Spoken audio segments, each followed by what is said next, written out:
everybody. Welcome into my latest live broadcast. Today is, what is it? It's March, right? Yeah, it's March the 2nd. I almost said it was the 3rd. March the 2nd, 2020. My name is Carey Holzman. Thanks, you guys, for joining me in the kitchen. Where else would I be? In the kitchen where I belong. Probably barefoot, too. Today, a couple shouts out. First of all, I think, is it Ian? Somebody knows me well. We have the best community here. I swear, you guys are the freaking best. Somebody, and I think it was Ian, because when I get these, they don't say who they're from. But if you've been watching the channel, if you know me at all, I'm sort of an Anglophile. I love Britain and everything about Britain. Not everything, but I think I'd fit in there. And they have this brand of chips called Walkers in Britain. And there's a flavor that's just not offered here in the US, and it's called smoky bacon. These are so good. They're so bad for me. Thank you. If it kills me, I'll die happy. That's the important thing. So I got like 4 of these, and they arrived in the mail today. It was totally unexpected. It just made my freaking day. And then on top of that, as if today wasn't good enough just with that, another generous contribution from a very loyal and supportive member of the community. His name is Peter Lycock. Peter's having a little health concern, so hopefully we'll send out some positive energy to him. And I don't know if it makes a difference, but it can't hurt, right? So today's show, right now, today, and probably for a couple of shows, are sponsored by Peter Lycock, really. I mean, that guy's amazing. He's amazing. And he's not alone. There's many amazing other people. I mean, off the top of my head, Marty Yoel, and there's John Jack Wilson, and there's Stephen Bernstein, and there's Andrew Stetzel, and I feel terrible because I know I'm going to think back, and why didn't I mention that other person's name? So I apologize if I missed your name as, one of the big supporters here. I feel really terrible when I do that. I need to put like a list together. Bill Leatherland's a great friend of the show. He's in the UK as well. Guys like Dave Murray and Glenn Davies, who's a frequent contributor here, and Tony Wallow. I can't forget Tony. So I feel like I'm getting an award up here, but this is my award. I want to thank the potato farmers. I want to thank the great folks over at Walkers for making this award possible.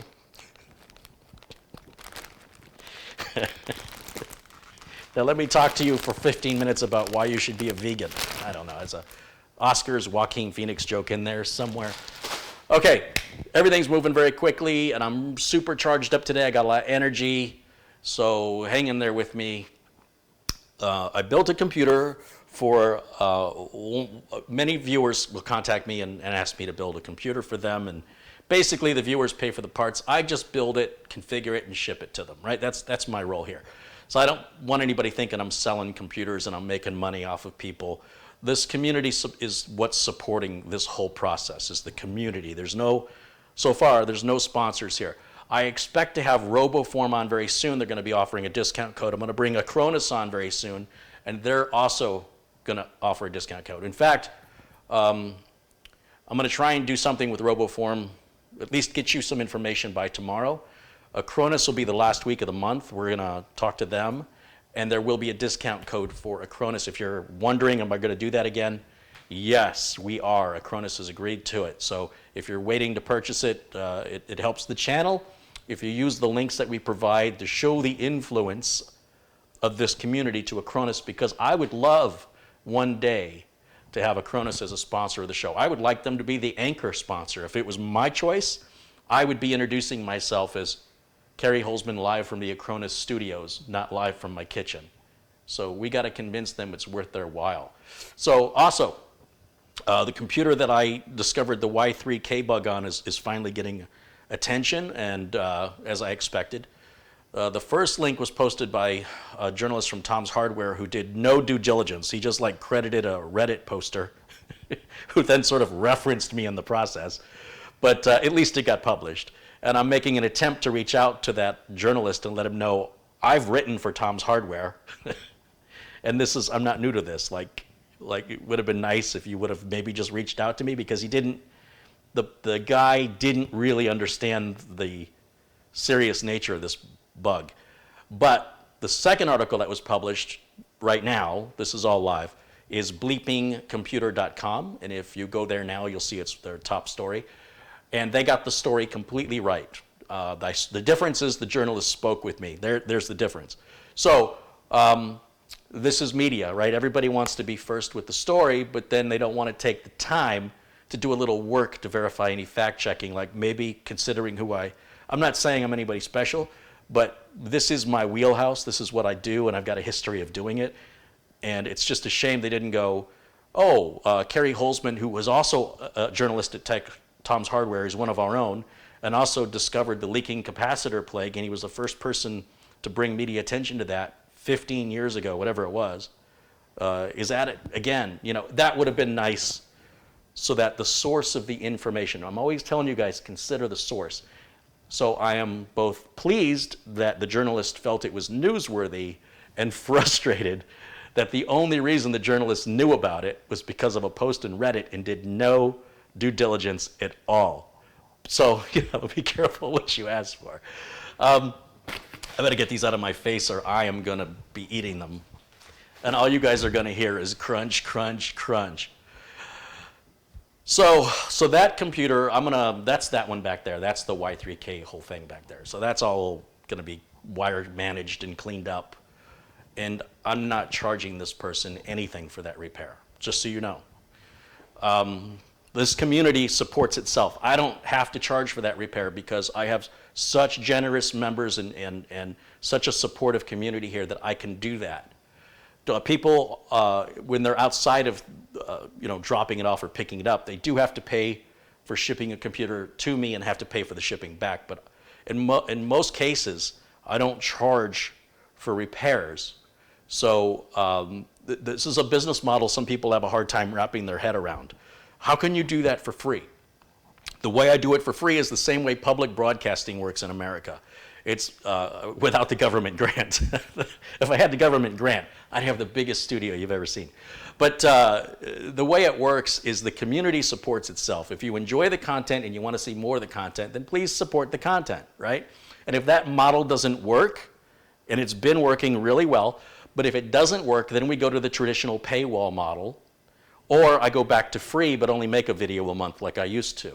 So this is working really, really well. We're growing. We have an amazing community. It's getting bigger and bigger. And I'd really love to see this community get 10 times bigger quickly, because I know there are more nice and kind and supportive people in the world than there are jerks.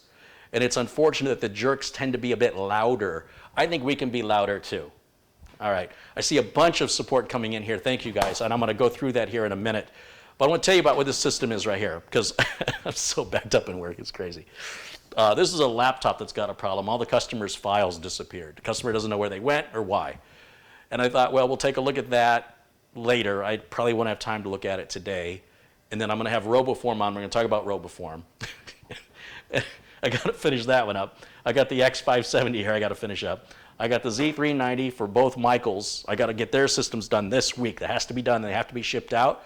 So both Michaels, thank you for your patience. I'm sorry about the delay. I didn't know this stuff was going to happen. This machine was the one I built for a gentleman named Valentine. And Valentine's a disabled military veteran who, he's retired and he's pretty technical minded.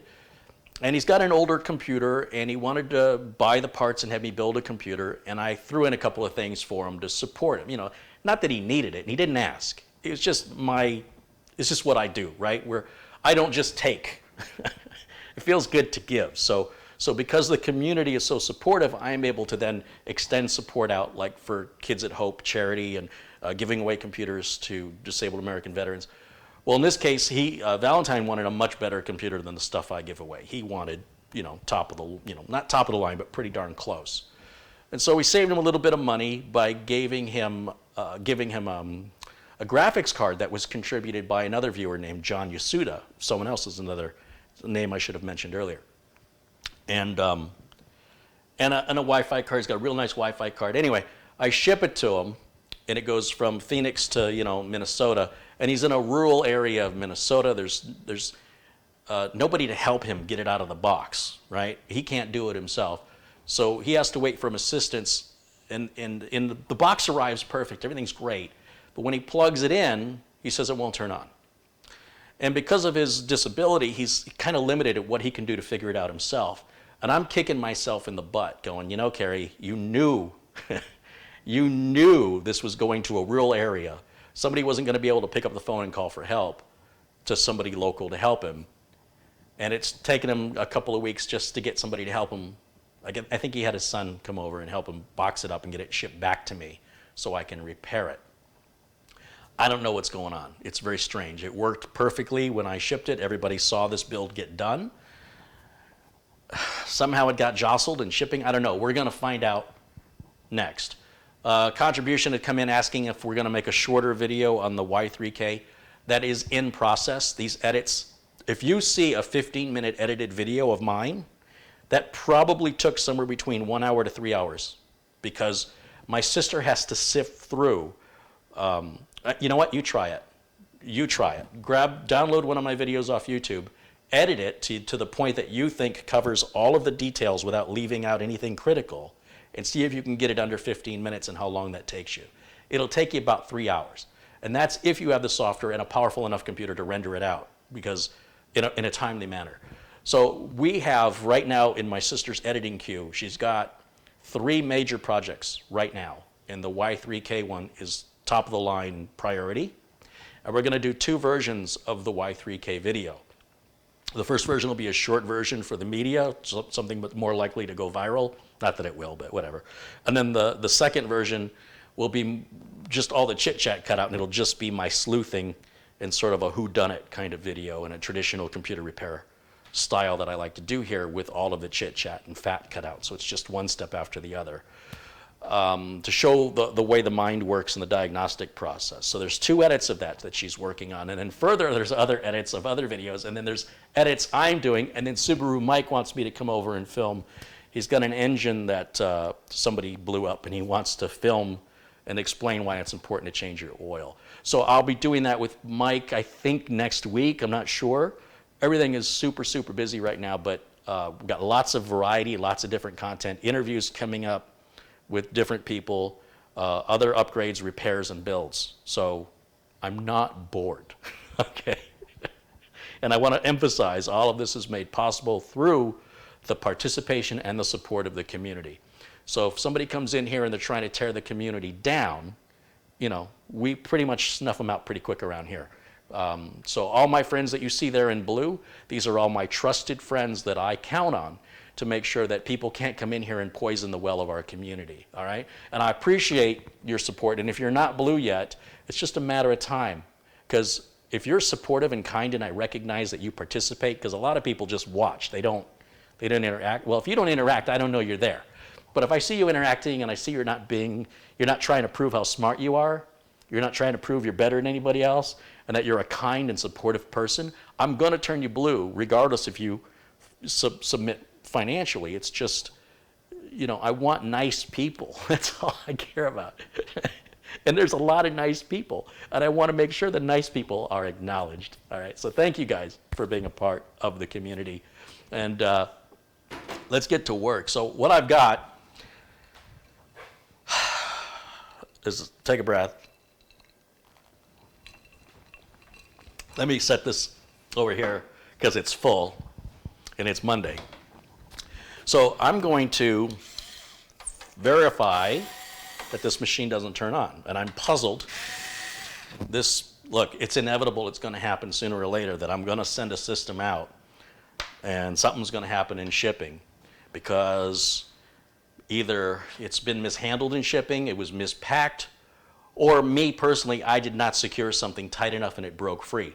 Now, most customers are able to do some basic troubleshooting over the phone. However, with Valentine, with his disability, it was unreasonable to expect him to, have the dexterity and the vision required to see little tiny details, and he didn't mind. He wasn't happy sending it back, but it wasn't like it was you know, the end of the world.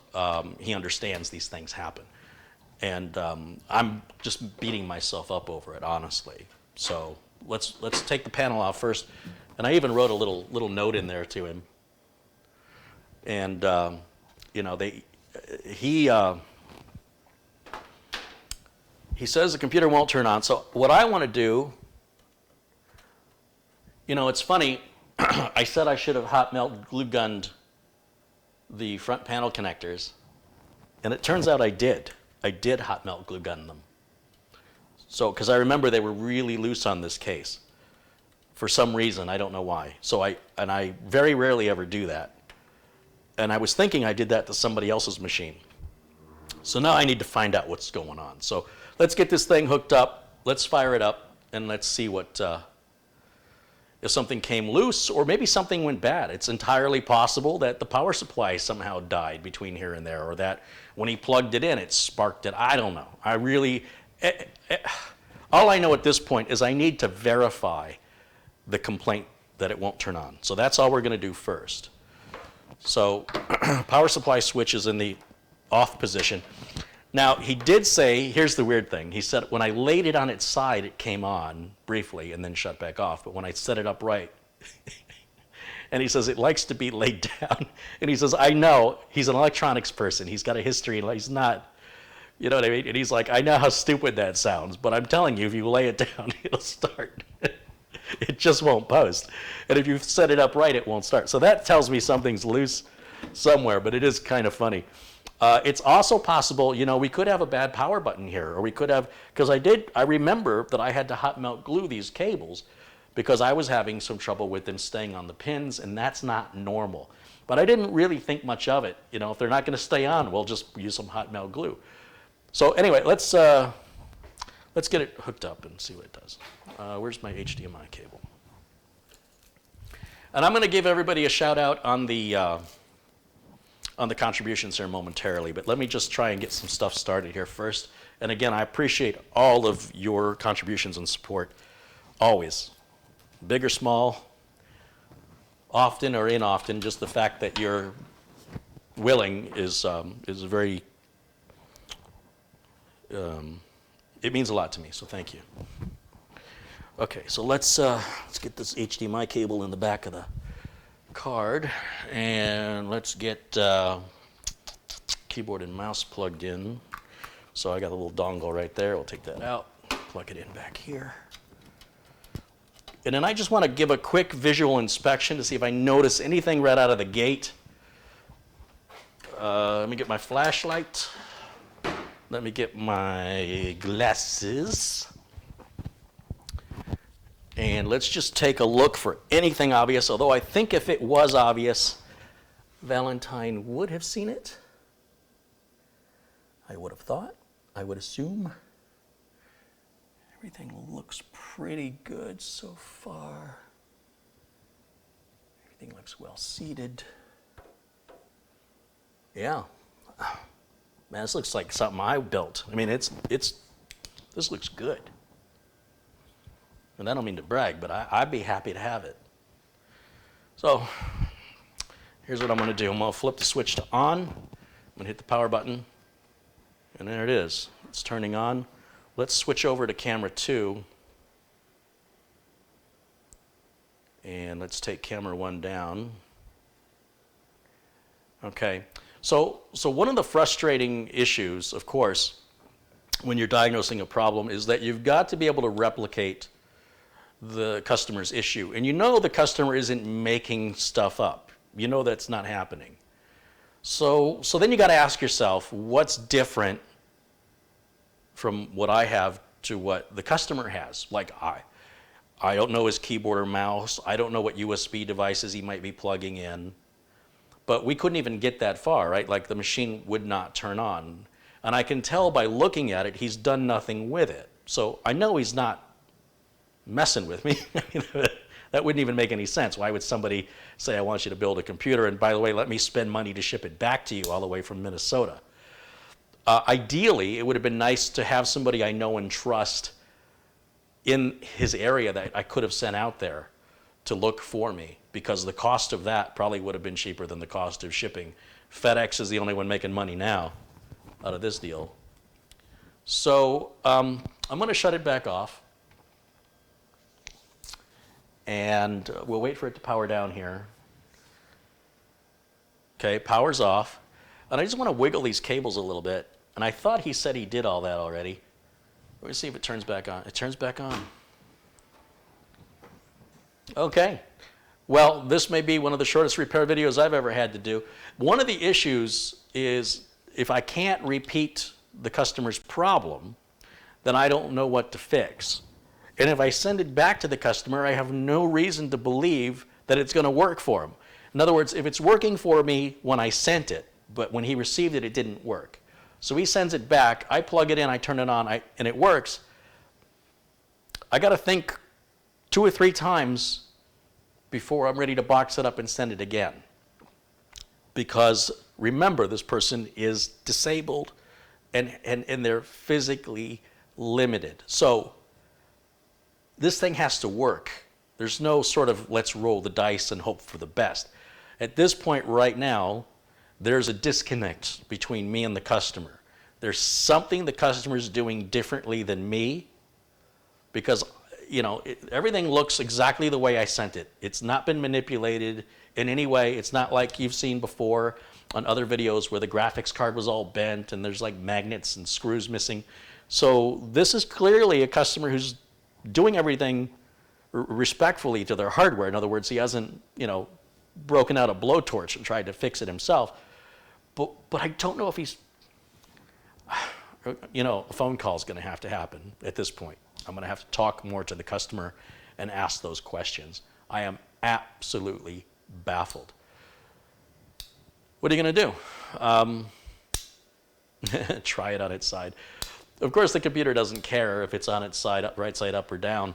It just doesn't make any sense. In other words, the customer initially didn't set it on its side.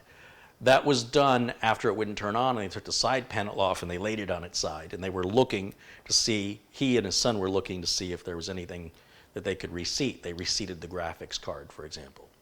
And then when they went to turn it on, they say the fans would spin and then it would shut right back off. So there is something we're missing. Like I said, it's important to remember customers are not calling you and making stuff up. Nobody's that bored that they just want you to. This wasn't free. The customer had to pay to send this back to me. So there's no benefit to the customer to make up a story, okay, first of all. Because sometimes when you're in this business, it'll feel like it. Sometimes customers will give you the most preposterous story and you're like, well, that's just not possible.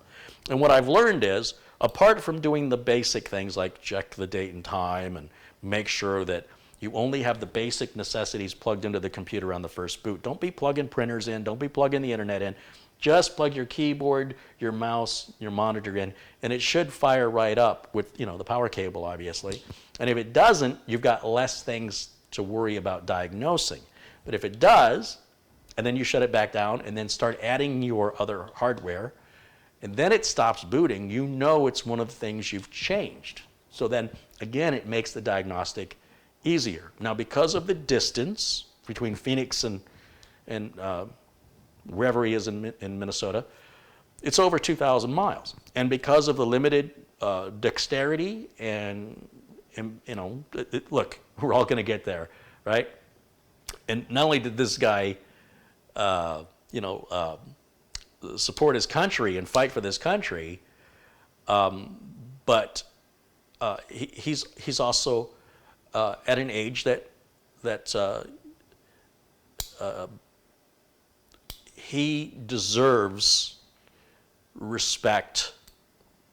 So we're going to find out what's going on, and we're going to make it right. And I'm just a little confused right now because I was really expecting that this wasn't going to turn on. I was expecting that I was going to see the same problem that he described, and I am positively baffled. So that may,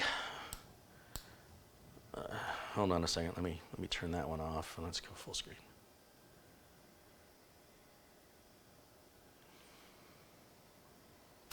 That may wrap up today's video because I'm going to have to call him right away and I need to find out if I can replicate this problem. And until I can, everything else I've got to do is, like I say, cable management back there on the Y3K.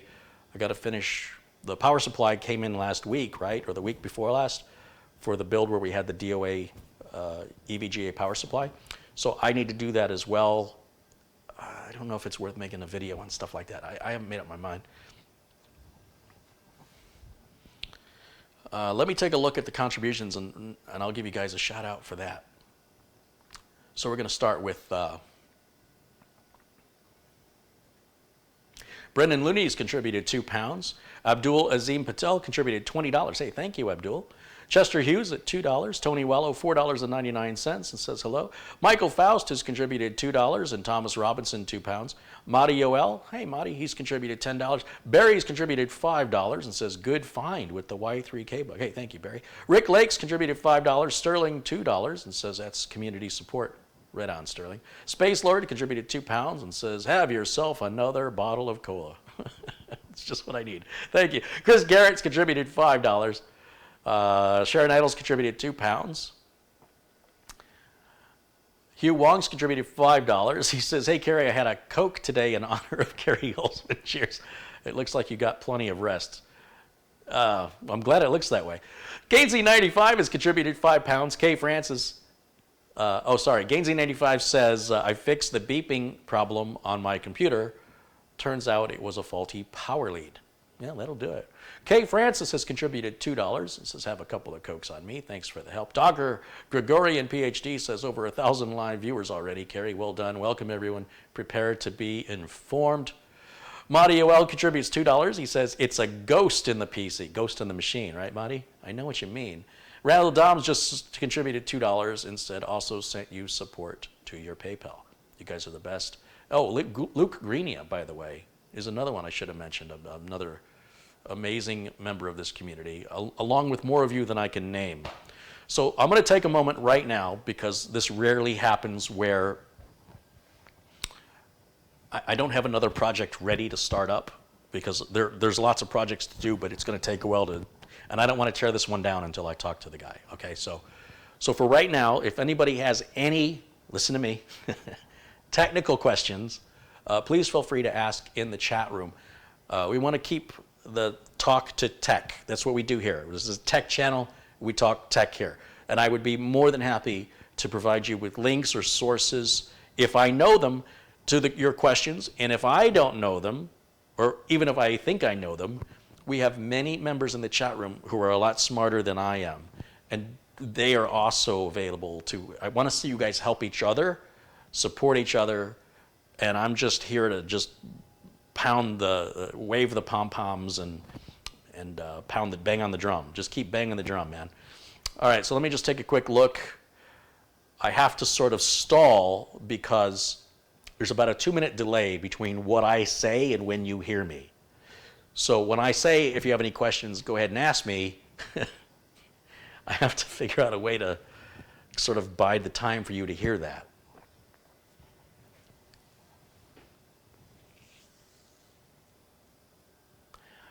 Technically, how is Lyle feeling? That's very clever, Glenn. You know what? Lyle's back to his old self already, which is surprising, and we're just feeding him soft food for a little while. Thank you for asking. Pablo wants to know, Carey, are broken traces a thing of the past? Can this be related to the problem you're having? Broken traces are less common. Circuit boards aren't as brittle as they used to be. They're far more flexible, the material they're made from, though they are multi-layered. So you don't just have traces on the bottom and the top. You've got traces often sandwiched in between. And anything is possible. It's not likely, but it's certainly possible. But then the traces on which board, right? Is it the graphics card, the motherboard? It would be nearly impossible to find that unless the problem could happen with some regularity that we could reproduce the issue. You always want a problem, whether it's your health or your car or your computer. When you're asking for help with it, you've got to be able to reproduce the problem for the person to help you. If it only happens sometimes, you're going to have to wait for it to completely fail, or you're going to have to start part swapping and waiting until you feel like you figured it out, which is a horrible way to go, by the way. That's painful and expensive and time-consuming and just horrible. So best case scenario, you have a repeatable issue, and those can always be solved, even if it takes 3.5 hours. But we got there, didn't we? Let's take a quick look. See if I missed any questions. Carey, can you please explain about the secondary CPU connector on some motherboards? That's from Paul Garrett. Yeah, Paul, some motherboards, it's the higher end enthusiast level boards that are intended for overclockers. When pressed beyond their engineering designs by the end user, will be required to consume more energy, and as such may draw more power from the individual connector than it was engineered and designed to run, because the end user is pushing the system beyond its initial design, both from the motherboard perspective and from the CPU perspective. This is the art and the enjoyment some sadistic people get. I don't understand it. I don't know why you would take something that's incredibly fast and try and make it that much faster by spending this much money and having this much frustration. But apparently they've got this much time on their hands. I don't know. It's why do people climb Mount Everest? Why do you do that? You could die. In this case, the consequences aren't quite that bad, but the benefits are about the same. They're almost zero benefits.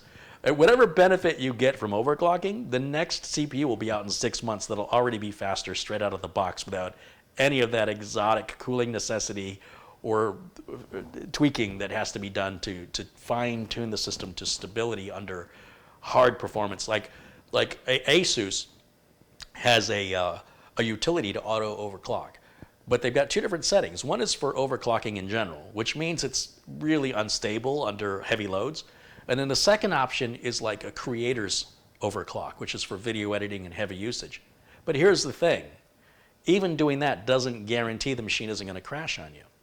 And so if you're a creator and you spent all this time editing or creating, and you lose your creation because your system crashed, and you spend extra money to make your system crash, and you spend extra time, when if you'd have just left it alone, at the end of the day, it would be faster. Oftentimes, slower is faster. And by slower, I mean, it may not show you the same numbers on the benchmarks, but you're the slowest part of a modern computer. And I would very much be interested in asking the people who promote overclocking what they use their computer for to justify all that extra expenditure and risk. Not to mention the damage it potentially does to parts. Video cards get killed all the time from overclocking. Parts life can be severely shortened from overclocking. And you have to buy exotic cooling, and you've got to keep rebooting and experimenting until you find stable settings, or at least what you think are stable settings until they prove otherwise, and then rinse and repeat endlessly. So I want to know, what is it that you're doing with your computer? And this is what I would ask. We're making your computer CPU, not the whole thing, just the CPU, 10% faster or 15% faster, makes any difference in your world. Explain to me how that return on investment makes sense. For most people, I think it's just something to do. But what happens is other people hear about it and they think it's, oh, everybody's talking about this. No, everybody's not talking about it. The enthusiasts know how to use the internet. They're very comfortable with it. So enthusiasts are going to be talking technical stuff more than non-technical people, right? So if you were looking to buy some winter gear because you're going to Vermont in the wintertime, maybe talking to a skiing expert, you shouldn't be taking, because a skiing expert might have really strict demands for what they need for skiing, but you're not a skier. You don't need all that extra equipment or all that extra expensive equipment because you're not doing that. So people, they read on Reddit and they read on forums and they see YouTube videos, people doing these things that nobody in corporate America would do. Like if you were a technician working in a corporation, you would not be installing any liquid coolers, you would not be doing any overclocking, you wouldn't be putting in any RGB lighting. You would be fired, I promise you, in a heartbeat. You're not going to de-lid, you're not going to take the thermal compound off every couple of years. Companies don't pay their staff to mess about with stuff that's not productive. So why people do it at home is because they got extra money and extra time. with a few exceptions, and when I hear of one that makes sense, I'll pass it on. For right now, I've never met a person ever that overclocking was beneficial in the sense of the return on the investment, where they made their money back, like a production designer or an animator, because those systems can't crash. That's the opposite of productivity. You're doing the exact opposite thing. It might be partially quicker for a short period of time until it crashes. And then once it crashes and you lose all your work, plus all the time and money you spent to get it that much faster, suddenly after, I don't know, months, however long it takes for you to get there, you'll understand, you'll understand what I'm saying. You'll be like, oh, I get what he was saying now. It took me a while. Sometimes we have to do things ourselves in order to fully understand the depth and the gravity of the information. And I respect that. But that doesn't mean that what you're reading applies to you. No, when people are talking about liquid cooling, RGB lighting, overclocking, that doesn't necessarily mean they're talking about anything that would benefit you whatsoever. And that's why you should ask them why they're doing it.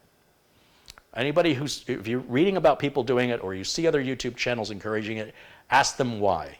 And if the answer is because it goes faster, at what cost, at what risk, and what's your return of it going faster? What are you doing with the computer that it's not fast enough already? The end user is the slowest part of every modern computer. Now, this wasn't the case 25 years ago. These computers are so fast today, they're not even breaking 5 gigahertz in the last 10 years. They're just giving you more cores.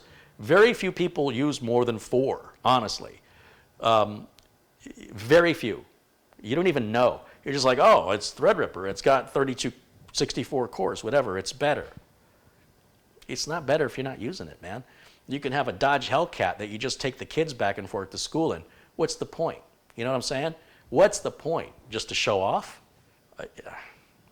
Evolve, Caring what other people think that you don't know, that's a game you'll never win, man.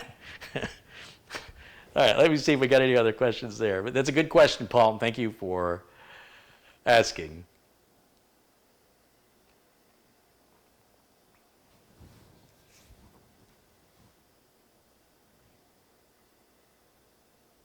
Do you know what activities the user was carrying out on the computer before he said it couldn't turn on? He never got it to turn on. He could never use it. He wasn't carrying out any activities.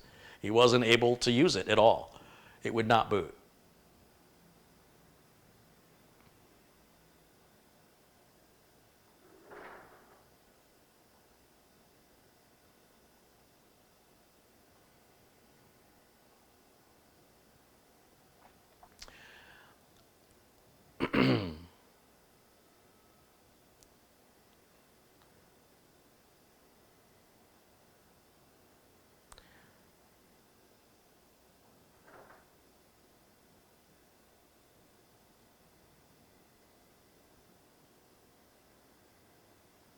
What is it with all these bots? They got nothing else better to do? I don't know. I suggest let the mods hide them and don't even discuss them. The more that they do this, they don't understand, but the more that they do it, the more YouTube AI learns about it and will shut down all bots, right? Everything they do that is exposing a weakness in the system only strengthens the system.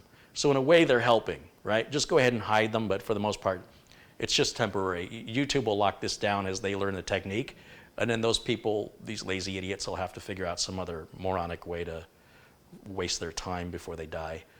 What are you going to do? We're all going to die, and the difference is what we do while we're here. We all die, but we don't all live. Randy wants to know, could Windows Update have caused my Wi-Fi to get lost? After the update, my Wi-Fi signal disappeared. I can't discover other networks, and now there's no settings for Wi-Fi.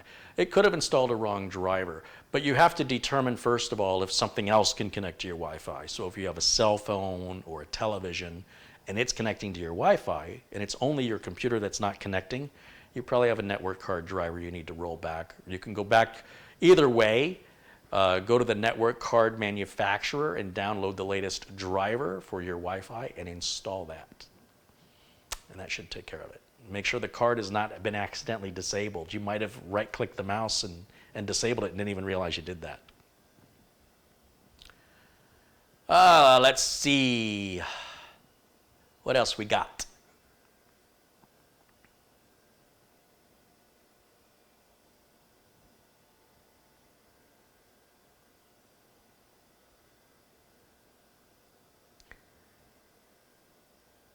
Simon says, Carey, thank you for this. Bad guy with this happening in UK was tearing my hair out until I saw your vid. I'm not sure what you're referring to, but thank you. Thomas Robinson says, I'm going to feed my old PC smoky bacon chips if it doesn't start working soon. What's wrong with your computer, Thomas? And don't waste those chips on the computer. Your computer's got its own chips. It doesn't need yours. Jack Hammer says, sorry I'm late for class. I don't feel tardy. Don't worry, Jack, we were waiting to start. We were waiting for you. So thank you for finding the time to join us. Please have a seat.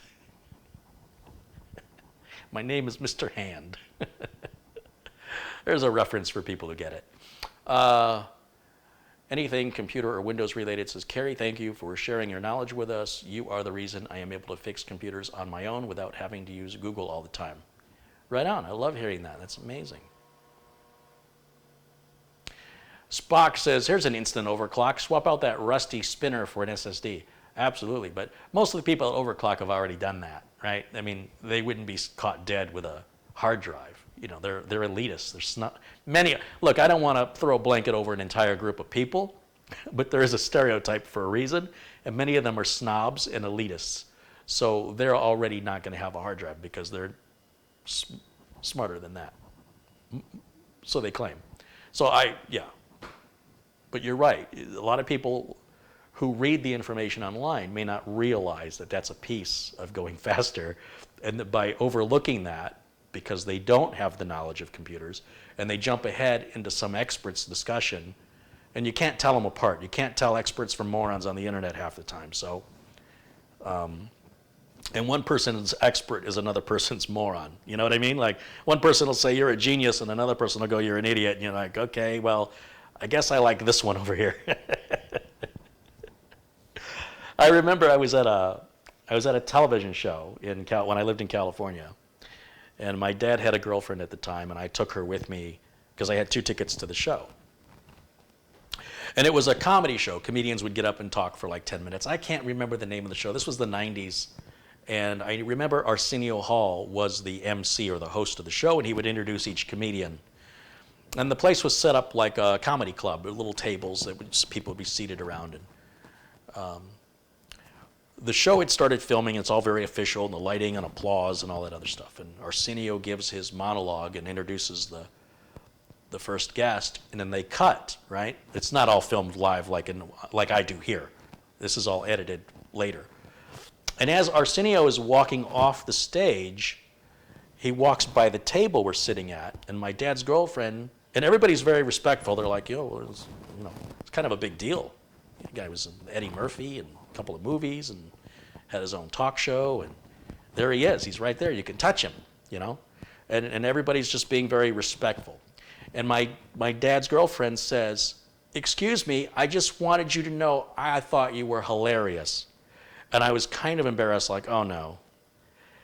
And his reaction was, he was in mid-stride and he stopped and he goes, hold on, make some room. I want to shake this lady's hand. He stopped everything he was doing to go over there and acknowledge how appreciative he was of her kind words. So, that's the power and influence we can have over each other with just simple kindness. And it's its own reward, and it's wonderful to see so much of it here in the chat room. So what other technical questions do we have?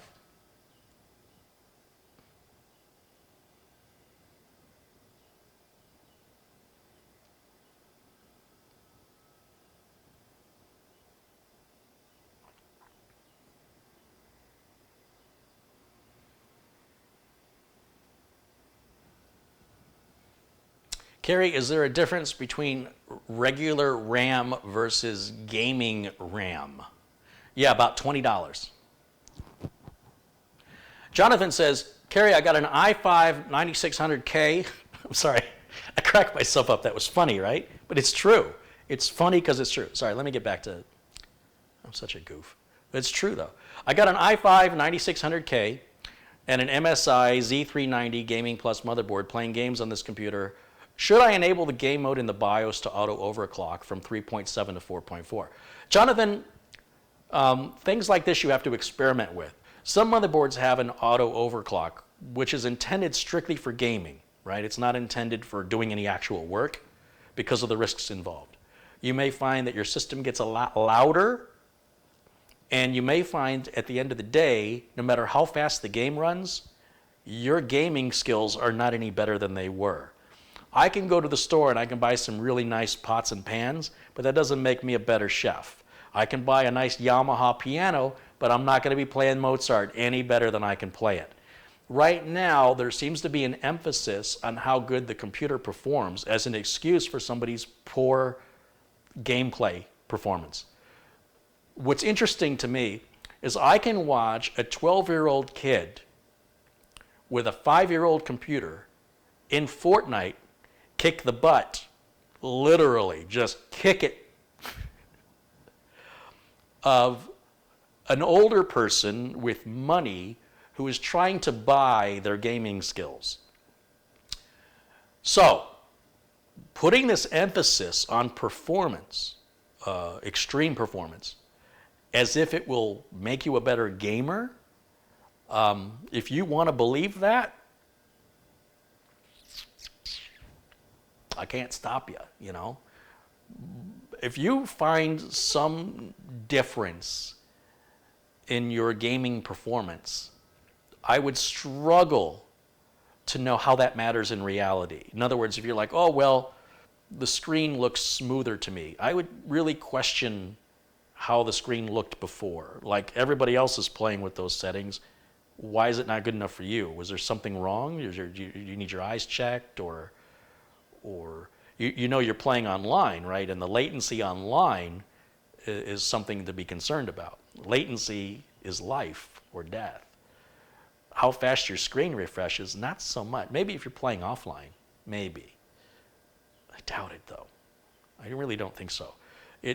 Again, that Yamaha piano may sound better to somebody who knows how to play it. But if you know how to play it, you don't need it. You can play it well on any. A concert pianist will sound as amazing on a Casio cheap keyboard, and they will sound amazing on a Yamaha keyboard. It will always sound good because they know how to play. If you know how to play your game and you're playing with reasonable hardware, which doesn't take much these days, if you got a system 5-6 years old, you should be able to play at 1080, at least 1080, with no problems. And now if you want to start cranking up everything and going up to 4K, you have to understand that that's hurting you when you go online. There was a recent thing in the news, and I thought this was fascinating, about this gaming tournament and how this kid, the 16-year-old kid, won $1 million in a gaming tournament. And that's all everybody's talking about. But you know what I can't find? I can't find the specifications of the machines that the gamers in the tournament were required to play. Why do you suppose that is? Why didn't they tell us what CPU, what processor? Why didn't they tell us what version of Windows? And why didn't they tell us which keyboard and mouse they were using? Why did they not tell us if they were home-built computers or Dells or other pre-builts? Why was the information completely omitted from every news article on the gaming tournament? And I would very much like to speak and interview with somebody who participated in the gaming tournament as to what exactly they were gaming on, because I can pretty much promise you it was not the latest and greatest CPU from Intel or AMD, nor was it overclocked. I can guarantee it was never overclocked. So, all the players have to play on reliable machines that are all equal and the same. What were they? These are the people that are playing professionally. Why is nobody asking this question but me? I suspect they don't want you to know. They want you to, they being the manufacturers who sponsor the events, want you to buy their most expensive products. And when they add RGB to it, when they add liquid cooling to it, when they add the ability to overclock to it, they add significant profit margin. Significant. But when you find out that the gamers themselves on the machines they were playing weren't the gamers' computers, that's not allowed. You can't win the gaming tournament because you have a better computer. You have to be a better player. So like NASCAR, all the cars have the same requirements. It's the drivers that make the difference. And the mechanics, quite frankly. But as far as the size of the gas tank and the size of the engine and the weight, maximum weight of the car, all of that is the same. So it comes down to how good is your pit crew and how good of a driver are you if everything's working the way it should. You can't just spend money and buy your way to the win.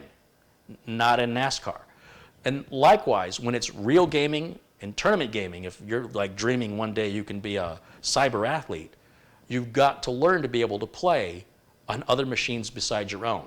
If the only guitar you know how to play is the one you own, and you can't play any other guitar, in my opinion, you're not a guitarist.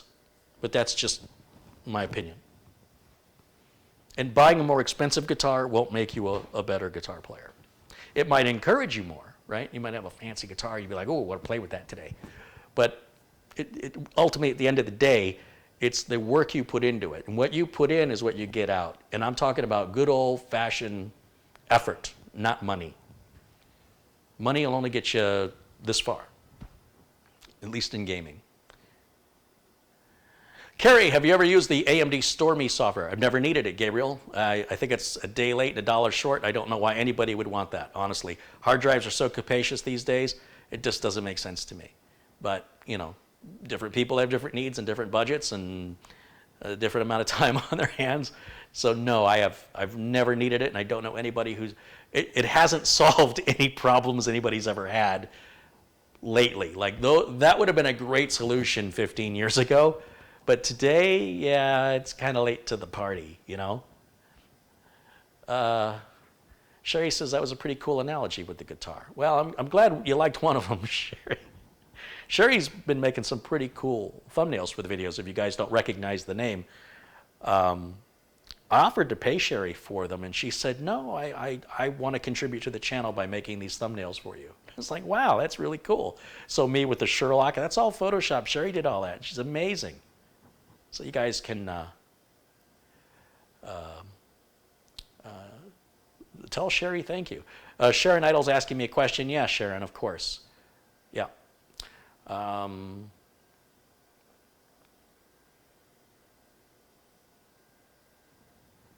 Gabriel's asking you that because of Stormy, he lost 1 terabyte of data. I'd like to hear more about that. Share your story, Gabriel. I guess I missed a few contributions, so let's give a few shots out. Thank you again to Sterling. He contributed $10. He says, I was an original contributor to the Thready build, and I'm happy to see it's getting a new purpose being used to help produce Carey content. Your sister is an amazing woman and does amazing work. I wonder if that's going to be edited into its own little quick tips video. She is. She is. And if you had any idea how much yelling and screaming there was to get us there. No, she's really, really talented, and I'm so grateful that she's helping me on this, growing this channel and is able to enjoy. You know, she's not doing it as a burden or as an obligation. She's doing it because she truly enjoys it, and every time she does it, just like with the gaming or piano playing, she keeps getting better and better and better. So thank you for your contribution and your kind words, and I'm sure she'll appreciate that as well. John Craig has contributed £5. He says, I overclocked my 990K to see if the Mugen 5 cooler could keep it stable, and it did. So I took the overclock off. Too damn curious. Totally worth it, John, right? If it would have crashed, you would have taken the overclock off, and when it didn't crash, you took the overclock off. All right. Chris Jones has contributed £10. He says, good evening, Carey from the UK. I thoroughly enjoyed the Y3K Bug video. I was not able to catch it live. That's cool, Chris. That's cool. Thank you. Bill Bauer contributes $5. Carey, loved your videos over the weekend. You are brilliant. You know, you really shouldn't tell me that because I will start believing you. Thank you, Bill. Richard Angeline's contributed $2. He says, Carey, what is the song at the start of the stream? You'd have to ask my sister. She's the one who creates those amazing intros. That's all her. And then lastly here, the most recent contribution from Mats Carlson, donating or contributing 28 Norwegian kroner, says the Y3K bug was really eye-opening. Believe me, if it was eye-opening for anybody, it was this guy right here. But I'm glad you appreciated that.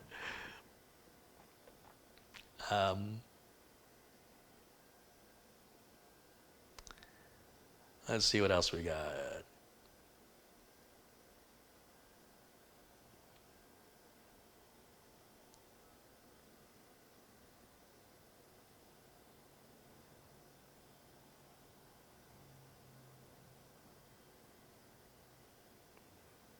I see Bordura. Catalina is in the chat. Bord, did you ever build your system, or are you still collecting parts? What's going on with that, Bordura?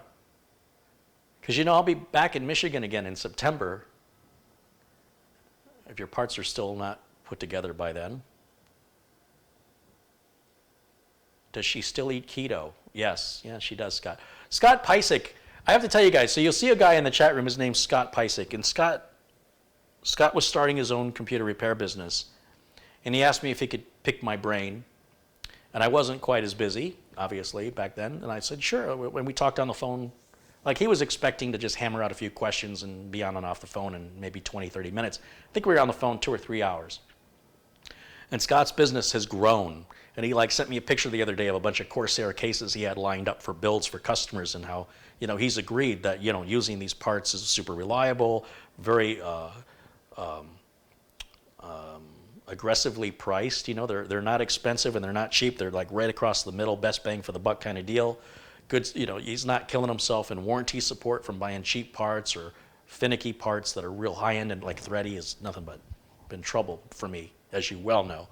It's only until lately, with the latest BIOS updates and chipset drivers, that Thready has calmed down and become the Thready he is today. It didn't happen overnight. So I want to give Scott a shout out, because, it's one thing to say something, it's another thing to do it, right? So somebody says, hey, Carey, I want to talk to you, and I go, well, this is what you should do, and then they don't listen. That's the most common thing that happens. And then I think, well, why did I bother? You know what I mean? But in Scott's case, and I'm not going to tell you he listened to everything. I wouldn't expect anybody, right? But take something that's connecting and try it and see if it helps. And he's been emailing me regularly, off and on, and lets me know of, the success that he's having. And it's from following some of the suggestions. And obviously, you've got to tweak and tune things to meet your specific situation. What works for me isn't going to exactly work for you, and I wouldn't expect it to when it comes to business advice. But he understood the gist of it, right? He understood the crux, and he was able to utilize that, and has been growing his business, and it looks like he's doing really well, and I'm very proud of him. So good to see you, Scott.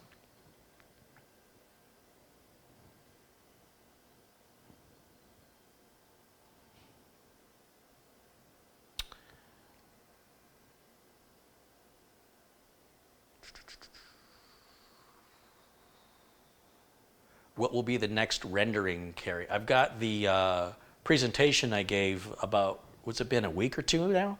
And I've got it 3/4 of the way edited. It's almost done, and I'll publish it. And then I have another presentation that's about 30, 40% done. I got to finish that one. And I've got these builds behind me to finish. So that's all 2 o'clock in the morning kind of work. Lincoln Young has contributed $5. He says, Carey, great job on the Windows 10 Y3K debug. When will your apprentice join you live? It's always great to have company in the lab while doing debug. I don't know yet, Lincoln. I don't know yet. Frederick Garner's contributed $20. Hey, thank you, Frederick. Very generous. Aoris Jeffrey says that's a nice shirt. Thank you. Frederick, you're a moderator now. Thank you. I see Linda's there in the chat room, and she's soaking up the... You know what's interesting to me, and it's something I just realized. If you ever have the opportunity to go on a stage and have people applaud, like even if it's just in the introduction, like you haven't even done anything yet, they're just like, ladies and gentlemen, here's Luke Greenia, and everybody goes, hey, Luke Greenia. it's something you really have to feel. It's very powerful. And at the same side, when somebody is being publicly shamed, and I really want you to think about this. When somebody's being publicly shamed, somebody you don't even know, maybe you read something online and you believe it, like you didn't even get the other person's side of the story, and you jump in. And overnight, that person can feel like the whole world hates them. Okay? That's the complete opposite of people applauding. There are many people that have committed suicide from the severe depression of being attacked by what starts with the media, right, or something going viral, which may be taken out of context, and then complete strangers jump in and start attacking somebody they don't even know with information they don't even question. To that person, it feels like everyone is doing it. And I feel so bad. And don't get me wrong, some of these people aren't innocent, but they really don't deserve, most of them, don't deserve that level of. If you've never felt that, I hope you never, ever have to feel a viral public shaming, because in most cases, it'll be a tough thing to get through. And it's always temporary, but it'll feel like forever. And then eventually people, within a few weeks, they'll forget about you, and they won't talk about you anymore. But during those few weeks, if it's negative, it's going to be a long few weeks. You'll have death threats, maybe. You'll have hateful, racist, bigoted, just the worst stuff. And you have to understand that for many people, the internet's not real life. You have to understand that the way some people behave on the internet is they treat it as though it's fake. It's just, it doesn't matter. It's not real. And for those of us who treat it as real, it's tough for us when people who don't treat it as real are very effective and get the reactions that they want. And yet, with the same amount of energy and effort, you can be kind and supportive, or you can do nothing at all, right? And if there's a chance to build something versus destroy it, I'm always about building. Build, build, build. And if something has to be destroyed, then we build something where it was. So if we're going to be critical, then we should offer in the same paragraph something positive. If you're going to be negative, also say, but on the plus side, and not sarcastically, but something really genuine. It's a very human thing to do. And I assure you, if you're on the opposite end of that, you'll appreciate it. If you search YouTube for confronting trolls, it's pretty fascinating.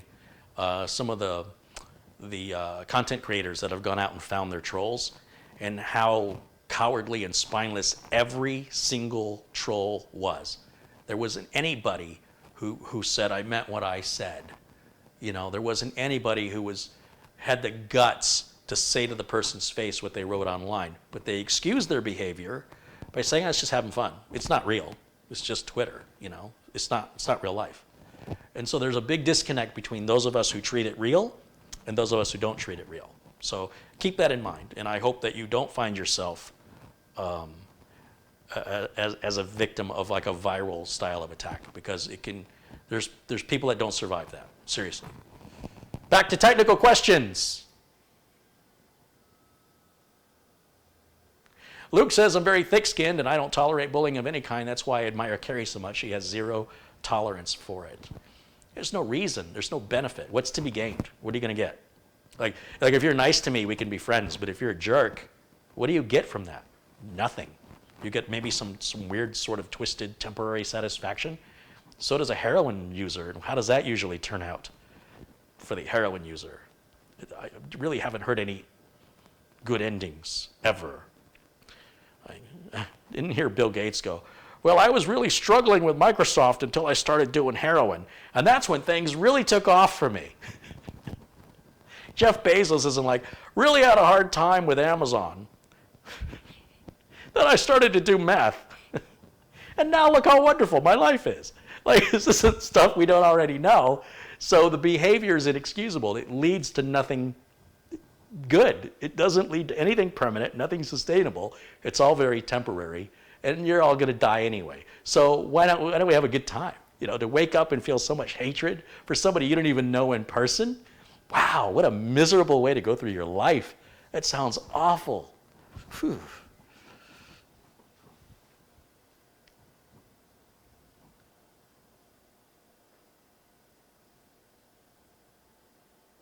Bill Bauer says, I want to add a rear case fan to a build I'm doing. Should I purchase a PWM fan, or is it good enough to have a 3-pin fan? Yes and yes. A 3-pin fan and a 4-pin fan are very similar, and I have a quick tips video that my sister edited that explains the difference. In a nutshell, the 4-pin fan can actually slow down to a complete stop when it's not needed, when your system temperatures are low. When your system temperatures rise, the PWM fan has a greater arc of control over how fast it can spin. The 3-pin fan can never come to a complete stop. And basically like a 3-gear car versus a 10-gear car, okay? The 10-gear car can shift faster than a human being can with a manual transmission. That's where we are with automatic transmissions. Most people are like, yeah, the 0 to 60 speed is always faster in a sports car on a manual transmission. Not anymore, not anymore. And furthermore, the 4-pin fan obviously will have less energy use and create less dust in the system if it's going to slow down, run slower, more accurately to what the system needs. At the end of the day, as long as the system is cool, that's what matters, and both fans will do the job equally well. If I had a choice and I could afford the slight price difference to the PWM, I'll take a PWM. You'll notice on the cases I use, these Corsair fans that are part of the case, these are 3-pin fans. But the CPU fan on the Scythe cooler and on pretty much every CPU fan, unless it's a liquid cooler, those are almost always 4 pins for more precise control on the CPU. And of course, the fans directly attached to heat sinks are going to be far more important to have that control than generic fans on the case. But it certainly doesn't hurt you to have the nicer fans if you can afford them. Whether or not you'll see the difference or feel the difference, I can't tell you. One is not necessarily more reliable than the other one. There's a slight cost difference, probably just a couple of bucks, but it's an enhanced benefit. It's an evolution of the fan itself, and if you want the latest and greatest system with the latest and greatest technology, then I'd say spend the extra. Look, if you're spending $1,500, $2,000 on your system, spending an extra $2 on the fans, doesn't seem unreasonable to me. But at the end of the day, you probably won't notice a difference. Probably. But I just like to have the latest and greatest, and I like the idea. I like the idea of it. I like to know that that fan is more accurate. Not that it's required, but it's all going to eventually go that way anyway.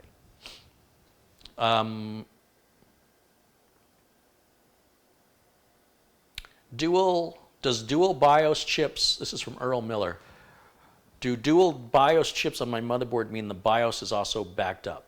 The BIOS itself is backed up, but not your settings. There's usually an option to save your settings. Sometimes you can, there's some BIOSes you can offload the settings to a file, I think. I know in most routers that's an option. I'm not sure if it's in a BIOS or not. But the BIOS itself, the thing that allows the motherboard to post, if the BIOS were to become corrupted, if it doesn't have dual BIOS, you probably have to send the motherboard back to the manufacturer for repair, for reflashing. If you have a dual BIOS, the motherboard can reflash itself. Now, that's very uncommon. Very rarely ever happens. Back in the day, it still rarely happened, but it happened enough to justify this dual backup stuff. But in my entire career, I've seen a dual BIOS activate 2 times, do a recovery. I've only seen it twice since they've been offered. So yes, it's possible that it could be needed, but it's pretty rare these days. And it doesn't save the individual settings that you may have configured, and you'll have to go back in and reconfigure them, but at least your motherboard will still work, and that's what it's about.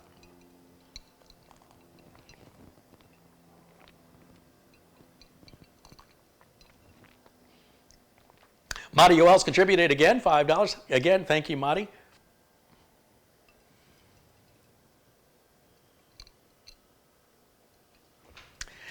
Kiro Don says, Mr. Holzman, is it true that Google and Microsoft know your activities whenever we use their services?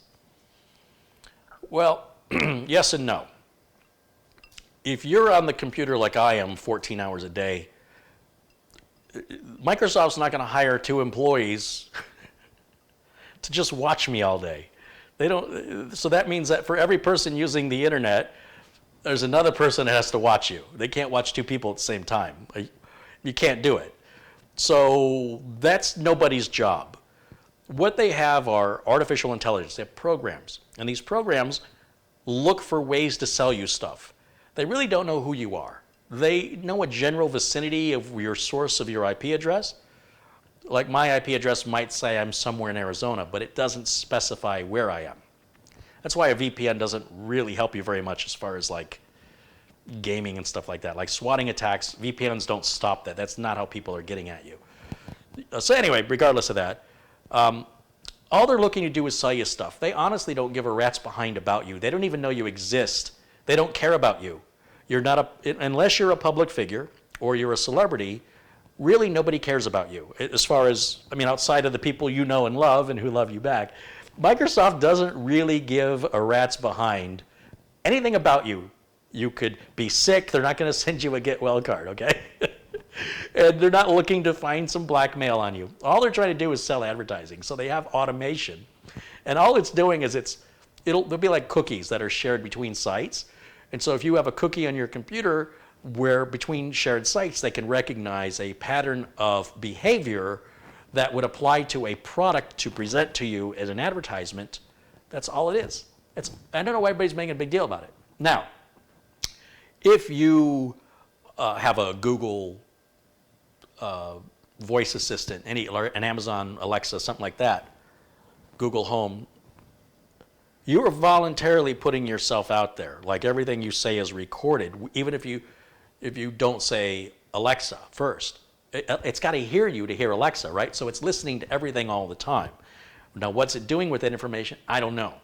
But I can tell you there have been at least 2 murder cases where evidence of the crime was recorded by Alexa. And thank goodness, right? So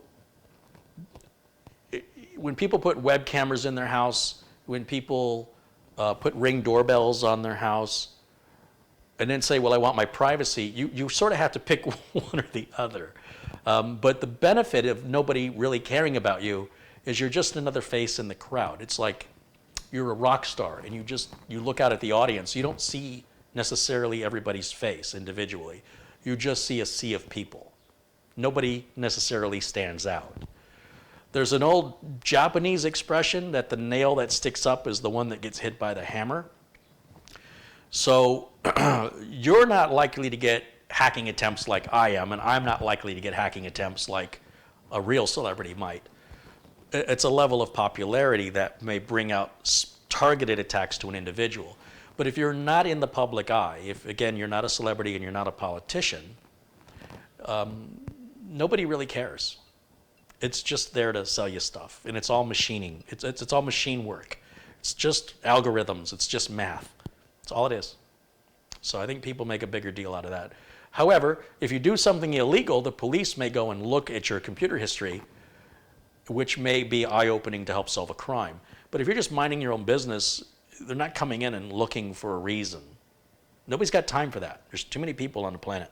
There's too many bad people. And there are a few exceptions, but usually the truth wins out in the end. And so if you're not doing anything to be worried about, let them look. Now, I'm also a proponent, and let me just be clear on this, that it doesn't make it right.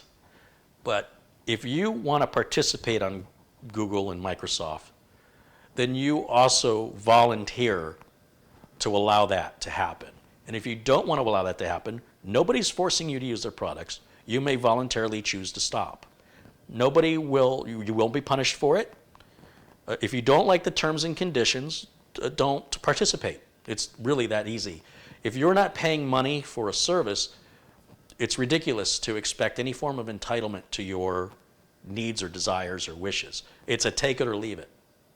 So that's your choice. And unfortunately, everybody thinks, I don't know why, Microsoft wants to watch them. I guarantee you, Microsoft doesn't give a rat's behind about you at all. They don't even know you exist. So this like this, like just look in the mirror and go, why would Microsoft want to know anything about me? And they don't. They have artificial intelligence. They've got code looking for patterns so they can sell you stuff they hope you're interested in buying. And the more they get to see your patterns, the better the advertising is. Instead of showing you something, I bought an herbal energy supplement on Facebook, and it was advertised on Facebook. And ever since I did that, all I'm seeing are alternative herbal remedies for things, from energy to, in fact, I bought this, I think I have it here. This stuff is called Synapse. And this is supposed to be caffeine-free energy, right? It sounded really good to me. If it'll focus, will it focus? There it is. So, low calories, no caffeine, but it's still supposed to give you that pickup. And then I opened it and I tasted it, and it's very, very tart. And it's advertised as a natural cognitive boost, and there was an incentive to buy it. And now because I've bought this, they're like, oh, this is the kind of person looking for nootropic or herbal remedies or solutions. So we're going to target more advertising of that nature, which makes the advertiser happier because they get more targeted clicks to people who are interested in that topic, right? They don't know who I am. They don't care. Facebook is it's all math. That's all it is. And when it results in the sale, as it did here, then they go, oh, there was a sale there. Show them more of things in that category. That's what they know about me. And this company keeps asking me now that I bought their product to review it. And I'm like, you don't want me to review this. You really be careful what you ask for. It's terrible. It's absolutely terrible. If somebody likes it, that somebody's not me.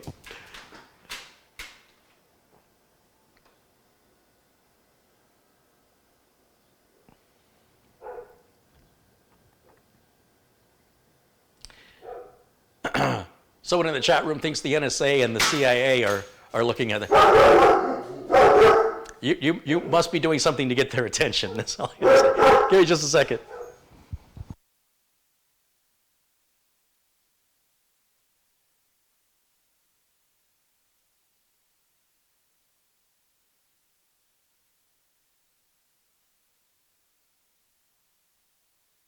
All right, sorry about that. I'm expecting a 2080 Ti to arrive, and I'm going to have to sign for it because it's very expensive, and it's for an upcoming build here for Madi. Madi's got a really nice computer build we're working on. In fact, we've been working on it for a little while now, and we finally got our hands on a blower-style 2080 Ti, and it was really hard. And I mentioned this before. It's very difficult to find the blower-style GPUs, and EVGA had them in stock, and they're $1,250, I think. And it says limit 2 per household. I'm like, really? This is a problem? Too many people want a $1,250 graphics card that you've got to limit it to 2 per household? Really? I sell this product, and I'm in business to manufacture and sell this product, but I'm only going to sell you 2 of them. What sort of business model is that? If I got 10 grand and I want to buy, 4 of them, did I do the math right? Why wouldn't you sell that to me? Why would you say, nope, you can have 2? Like if I got 10 grand, trust me, I can afford to create another account to a P.O. box or put it in a friend's name down the street that'll agree to take the package for me. I don't think that's stopping anybody from buying more than 2. But $1,200, it's not like it was a coupon, 50% off, well supplies last, limit 2 per household. I get that, totally get it. This is full retail, limit 2. Really? What does that tell you? It suggests to me you're not making enough. Sergio says, every time I watch Carey's stream next on Facebook, I always get advertisements for Coca-Cola. Man, Coca-Cola should be paying me. Headcrab says, great detective work on the Y3K bug. I ate my humble pie after pitching my ideas. You demand, Carey. Well, first of all, thank you for participating in the chat if you made recommendations for ideas. I don't like it when people just throw ideas out without thinking. And I don't remember your specific suggestions, but what bothers me more are the people who sit idly by and watch and they don't participate, because I like interaction. The difference between YouTube and TV is that we can both communicate with each other. You can't do that on TV, but we can do it here. So for those of you who don't choose to take advantage of this opportunity to interact, not even just with me, but with each other in the chat room, you're missing out on 60% of this experience. And speaking of that, why don't you give me a shout out, all of you, and let me know where in the world are you watching me from, because I still can't get over the fact that I'm a loser in his kitchen and people around the world watch me live. Like, that's just crazy to me. I mean, the number of people is insane. And it's pretty cool. I mean, it's really freaking cool. So give me a shout out. Let me know where in the world are you located. Ian McLeod, was it you, Ian? Or are you the one who sent me the chips? Or was it a different Ian? I thought it was you. I mean, they're bacon, smoky bacon, so you think John Paul Bacon, but no. No. Here we go. Here they are. Texas, Michigan, UK, Arizona, Wales in the UK, of course, Chandler, Arizona, Minnesota, Syracuse, New York, Georgia, Finland, Illinois, San Diego, Indianapolis, Belgium, Reading, Pennsylvania, Vernon, British Columbia, Cork, Ireland, more New York, Cardiff, Wales, UK, New York, Pittsburgh, Baton Rouge, Lincolnshire, Richmond, Netherlands, Denmark, Nottingham in the UK, of course, Nuneaton in England, Norway, Brooklyn, Ohio, Connecticut, Scotland, Utica, Asheville, North Carolina, Athens, Georgia, Germany, Bahrain, Bristol, Sweden, Minnesota. I think that's what they said. It went by too quick. Miami, Cornwall, Columbia, Montreal, Middlesbrough, England, Moore in Norway, sunny Florida, Ishpeming, Michigan, am I saying that right? Levine, Arizona, Bulgaria, Scotland in the UK. Mike Britton, who is not in Britain, has just contributed $5. He says, hello from God's waiting room in Fort Myers, Florida. North Carolina, Massachusetts, and what is it, Morecambe, UK? My sister's probably laughing at me right now that I don't know some of these cities in the UK. The pronunciation. Cushing, Oklahoma, Swanscombe, Swanscombe in the UK. Greece. Man, if I ever go to England, I'm going to have a heck of a time. Menifee, California. I mean, I already know I'm not going to pronounce anything in Wales, but I thought I'd be okay everywhere else. But now, maybe not so much. Northumberland in the UK. Piedras Negras, Coahuila, Mexico. Poland, Madison, Wisconsin. Iowa, Sonora, Mexico. Thailand. Little Rock, Arkansas. New Zealand, Oregon, Bosnia and Herzegovina, Edgemountain, South Dakota. Randy says, I understand what you're saying about the chat, but I mostly come to learn. But if you're not asking any questions, I don't know what to teach you, man. You know, like I'm throwing darts, and you're like, I just enjoy watching the darts. But I'm like, where do you want me to aim? You know, I mean, if you're happy with that, imagine how much happier you'd be if I could sort of target that down to answer your question. And here's the thing. The question you ask may be a question somebody else didn't have the guts to ask or didn't think to ask. And that's why this works better when it's back and forth. What else? Edgemount, South Dakota, Denmark, Indonesia, Slovakia,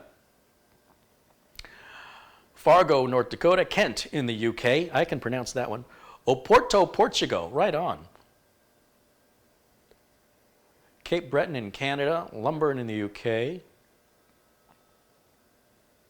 David says they limit the sale because of Bitcoin farming. Bitcoin farming doesn't use graphics cards anymore. They think they use ASIC chips now. I think they changed it over. Correct me if I'm wrong. I'm not an expert on cryptocurrency. But that's my understanding. Luke Greenia joins us from Vermont, and Matt Power is in Maine. Hitz wants to know who lives in Madison, Wisconsin. Lynn, my sister, wants me to say, okay, hold on, I'm going to give us a shot.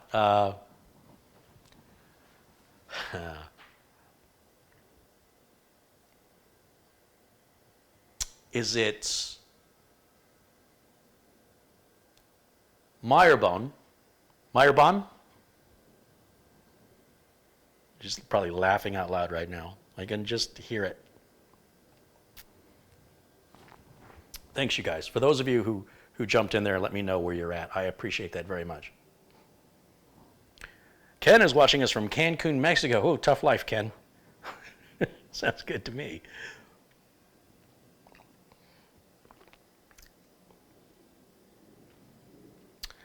Hey, Carey, my Asus motherboard, this is from John Bluenose in the chat, Bluenose Studley.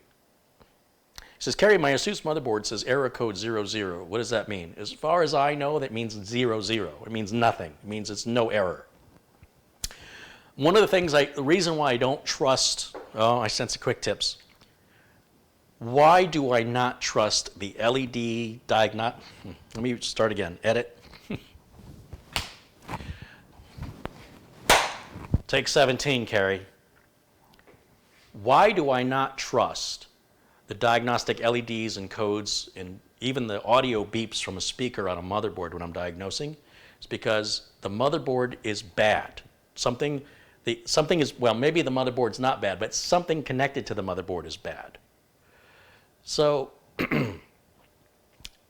if I go to the doctor, okay, and the doctor says to me, why don't you sit down in this chair and answer a few questions from this computer, and then I'll be back in a minute. And you sit down and the computer says, how do you feel? And you say good or bad. And are you running a temperature? Yes or no? Blah, blah, blah, blah, blah. And then the doctor says, okay, I see your results and here's your prescription. Have a nice day. Wouldn't you say to yourself, why do I need to see the doctor anymore? Why, if this machine can do everything the doctor does, why does a doctor exist? Well, the reason the doctor exists is machines aren't that good, especially at telling you what's wrong with themselves, let alone what's wrong with you.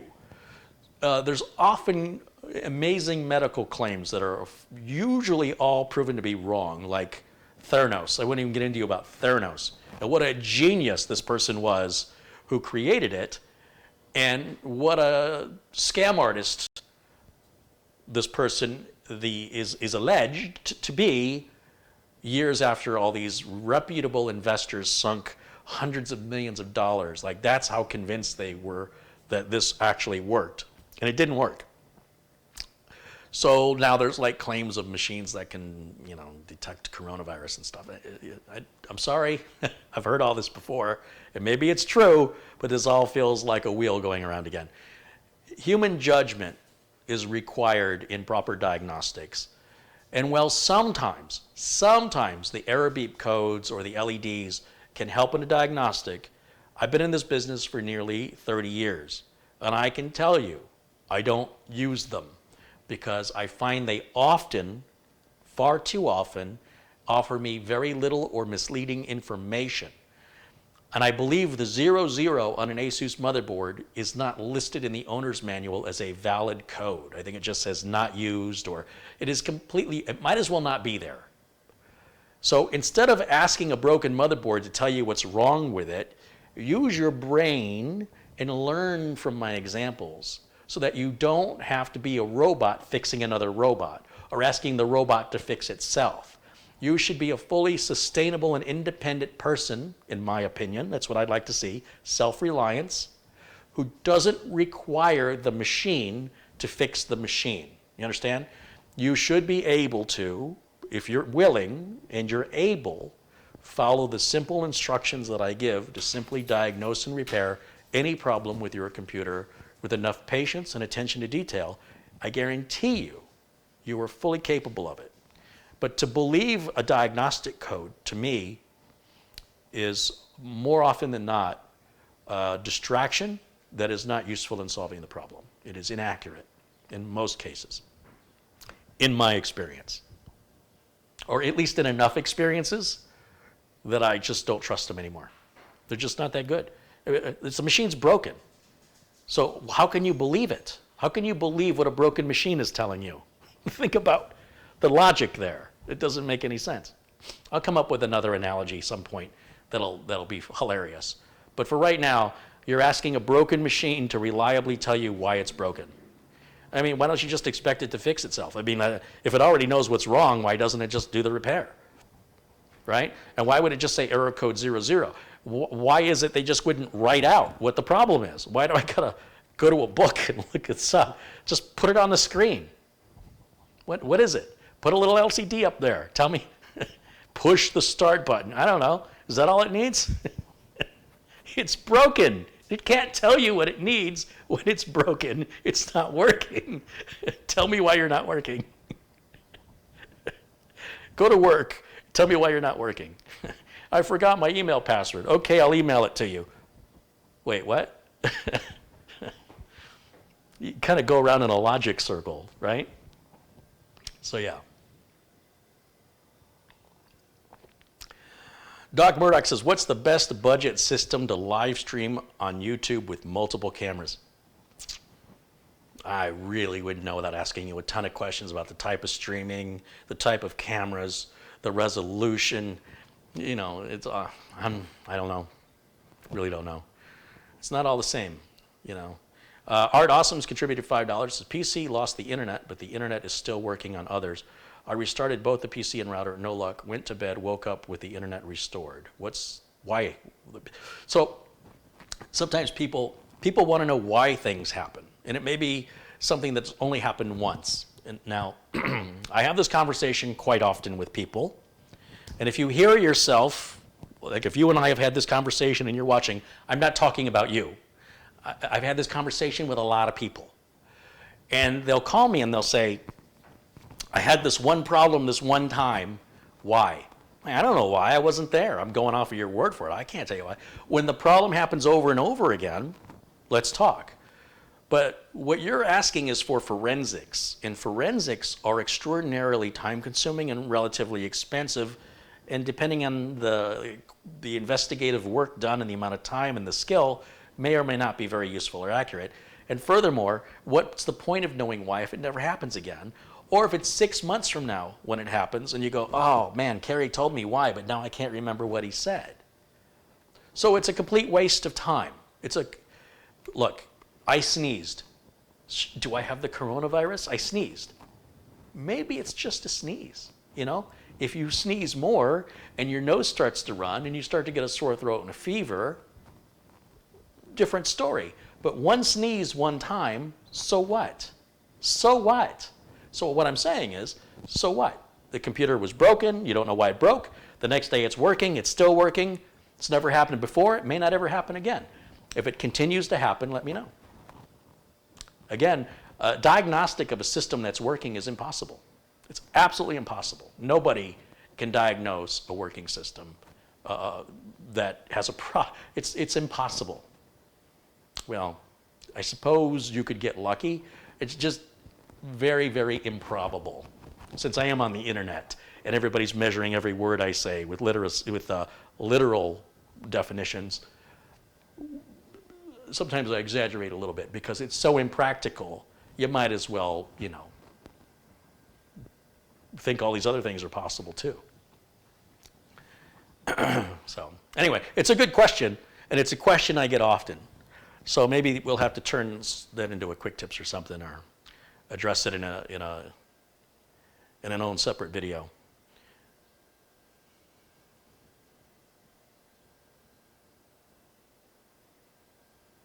Rich Robbins said, is it bad to want a problem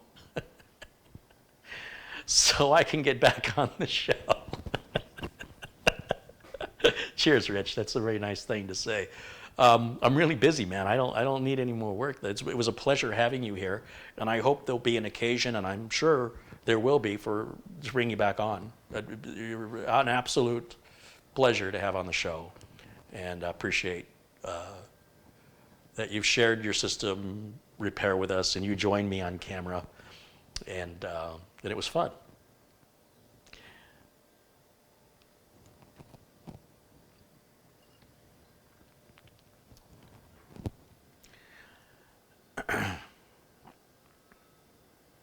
You know, in the computer world, we always say, have you tried turning it off and on again? Because some problems just go away. Sometimes it's a corruption in the memory, or a bit flip, or whatever terminology you want to use to explain basically a fluke. And so your first diagnostic is always turn it off and turn it back on again. And you got to leave it off, for the capacitors to drain. You've got to turn it off and leave it off for a good measure, it'd be a good minute or two. Then turn it back on. And that's for any electronic items. Turning the router off and back on again probably doesn't do it much good, but turn it off, leave it off for a minute or two, and then turn it back on, maybe. But that'll fix many problems. Linda says to Rich, we can carpool. Is Rich all the way out there on the other side of town? I don't remember. Oh, he is, isn't he? Yeah. Rich wanted to pick up some used hard drives for me, which are still on my desk, which has been like, what, a year? I don't even think Rich needs them anymore, but they're still sitting there, Rich. It's on my to-do list. Sorry, man. Sometimes you got to chase after me. You got to, yank on my back of my shirt and go, hey. It's not intentional, man.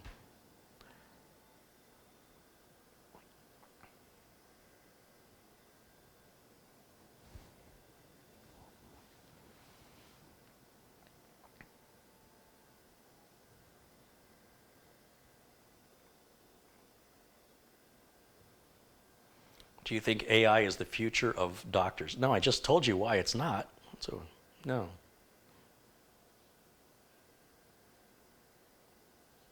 Let me rephrase. I don't know the future 100 years from now, but not in my lifetime, no. Of course, I might die tomorrow, so be careful about your predictions.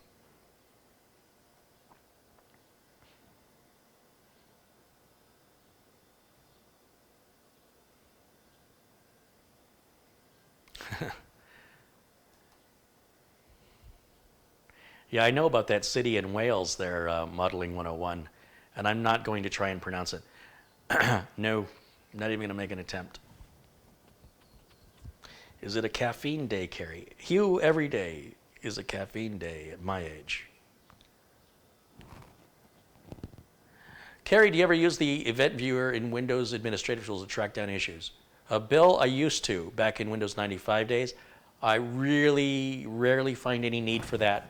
It's sort of an old school tactic, and it's typically used to find software bugs. It typically is not very useful in hardware bugs. Things like we had issues with certain popular software companies' products that added services or affected other services from Windows that would either create a memory conflict or buffer overflow or stack overflow, sometimes driver-related issues. But usually that's all software.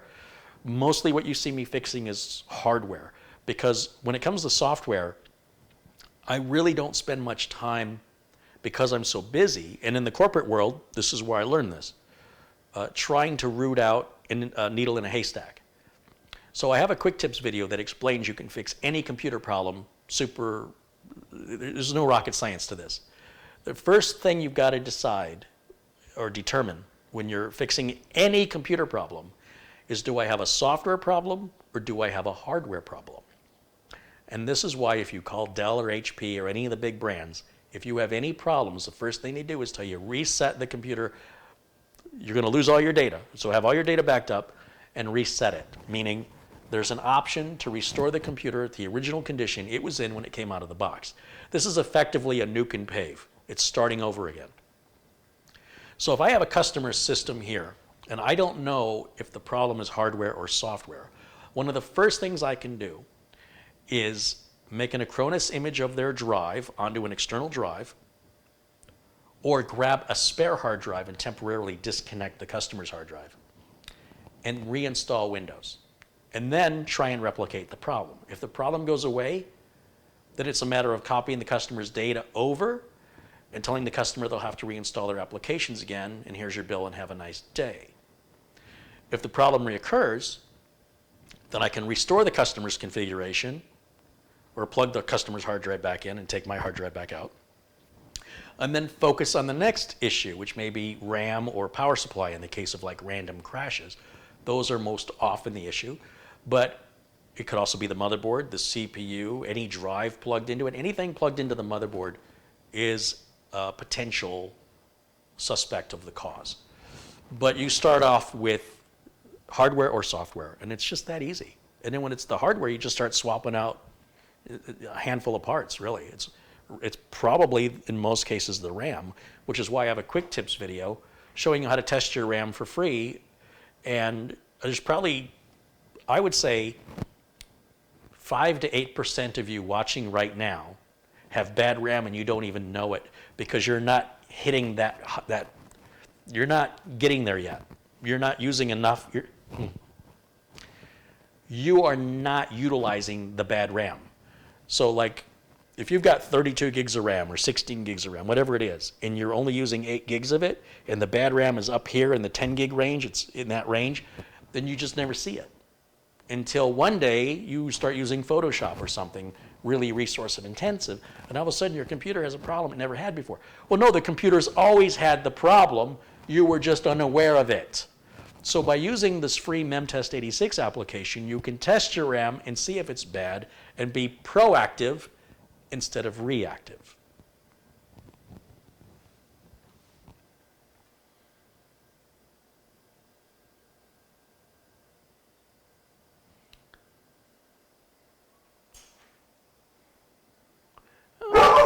See, Mitch Morrison's joined us. Got Jimmy all excited, Mitch. Marty has contributed $2. Rodney says he's watching from Shelby Township in Michigan. Right on, Rodney.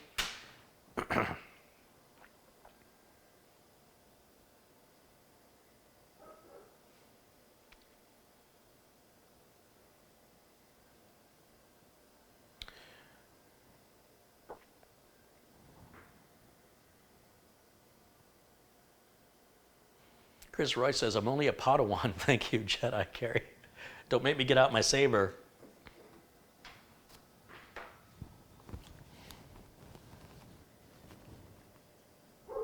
Such a nerd. Looking for any other, I think I missed some contributions. Let me look through here real quick. A little scatterbrained today. Melody Chambers has contributed £2 and says, thanks for all your free advice. Hey, thank you. Michael Nielsen has contributed 10 Danish krona. Hugh says, this is a great video. Have you had a lot of caffeine today?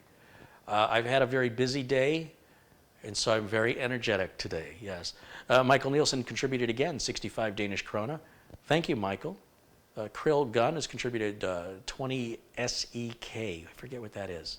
Forget that denomination or that currency. But thank you for the contribution.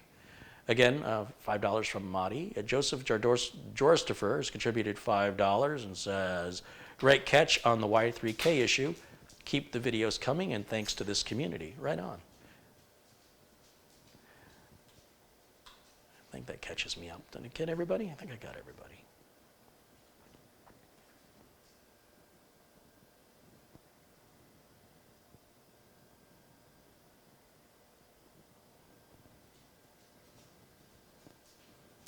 Your saber is made by Black & Decker. Does this look like yellow and black to you? Isn't it Black & Decker black? This is Milwaukee. Tastes as great as its name. There goes that sponsorship. Swedish krona. That's an SEK. Swedish krona. Thank you, Sharon. Swedish. That really rotates my screwdriver. Marty O'Ells contributed $20. He says, good night, mate. Hey, thanks, Marty. We'll talk soon. Past Me has contributed €5.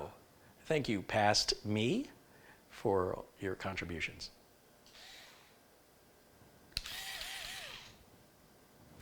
I'm going to fidget with this if I don't put it down. Okay, I'm going to wrap it up. What time is it? Yeah, it's about wrap-up time. So last chance. If you have any questions, this is the time to ask, because when I go live next, it's going to be a lot more of my back. So you've got my attention. So if I've missed your question, if you've already asked it and I didn't see it, please ask it again. Hopefully I'll see it.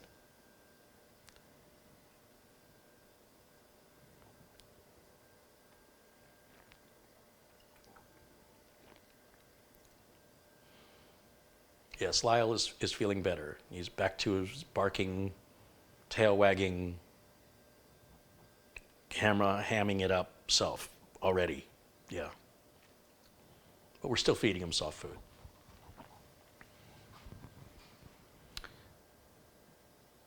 AL says, thank you. Enjoyed watching your troubleshooting process for the Y3K bug. You made a new fan here in Honolulu, Hawaii. Wonderful. Thank you. I always appreciate when people see value, and I think everybody does. If somebody sees value in what you do and acknowledges that, it's nice to hear, and thank you for telling me. What is the best OS you like to work with? Windows 10?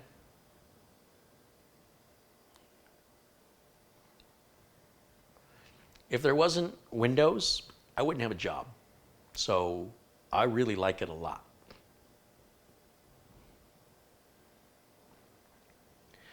Can overheating destroy a CPU? Of course. It's harder to do with a modern CPU, but it's still possible. It's, again, highly unlikely. A lot of people talk about heat issues as though it's a real thing. The only people that should be having heat issues are overclockers. Nobody else should be having, if you're running your hardware in the level it was intended to be designed, which is you're not pushing it harder than it was intended to be pushed, you have every reason to believe that it will never overheat and it will always run reliably.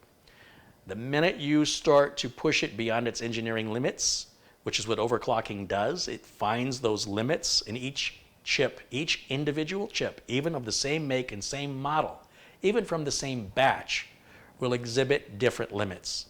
So, if that's your thing, have at it. It's very unproductive and it's very expensive. And in return, you get about that much more performance and that much more risk. So if you're not doing any of that, you should not be concerned about heat issues. There's no reason to be concerned about it. Basically what we do is we solve problems. We don't create them, right? Somebody's monitoring their temps on their computer. I go, why? Why are you doing that? If they're looking at their frames per second, why are you doing that? What are you trying to fix? Well, I want to see how fast my computer is. I want to see how hot. What's wrong with the computer? Well, nothing. Well, so you're not satisfied with nothing? Like, are you happy with the computer? Is the frame rate bothering you? No. Is the computer shutting down randomly or crashing? No. So it doesn't sound like you're having any heat issues. Why are you looking for a heat issue if you're not having any problems or any symptoms? And I see that a lot. It's sort of like a techno hypochondria. It's weird behavior. If you pick at it, it's never going to heal.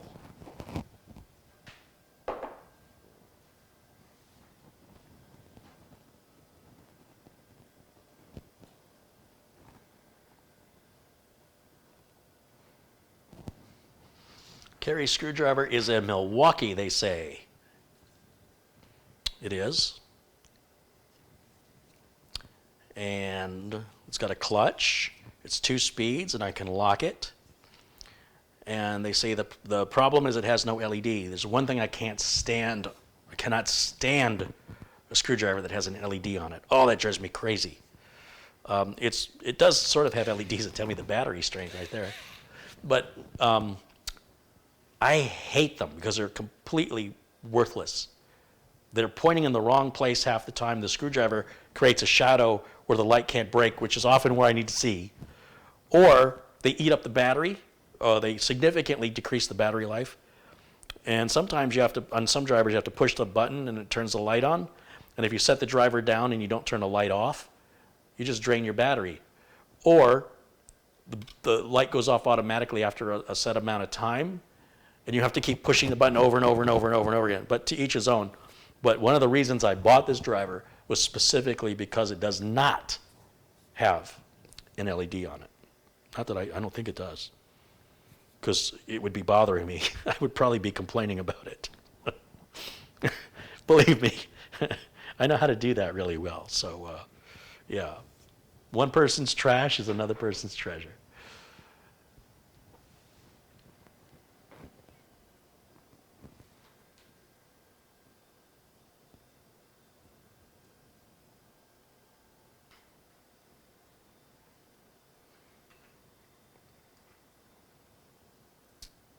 Samuel Ramos contributed $10. Hey, Samuel, thank you. Thank you for all your support. Nighthawk wants to know if you've ever considered building an arcade game with a Raspberry Pi. I'm in business, right? I have a business to run, and nobody's beating down my door asking me for Raspberry Pis or Linux. It ain't happening. So I'm sure there's plenty of other YouTube channels where people are just enthusiasts having fun, and it's probably already been done. So nothing really of interest here, because I'm trying to present or represent real technical work from a real working technician, not the stuff people at home sit around and do with extra time, because that's what YouTube's full of. I'm trying to provide something to YouTube that's far more rare, which is reality.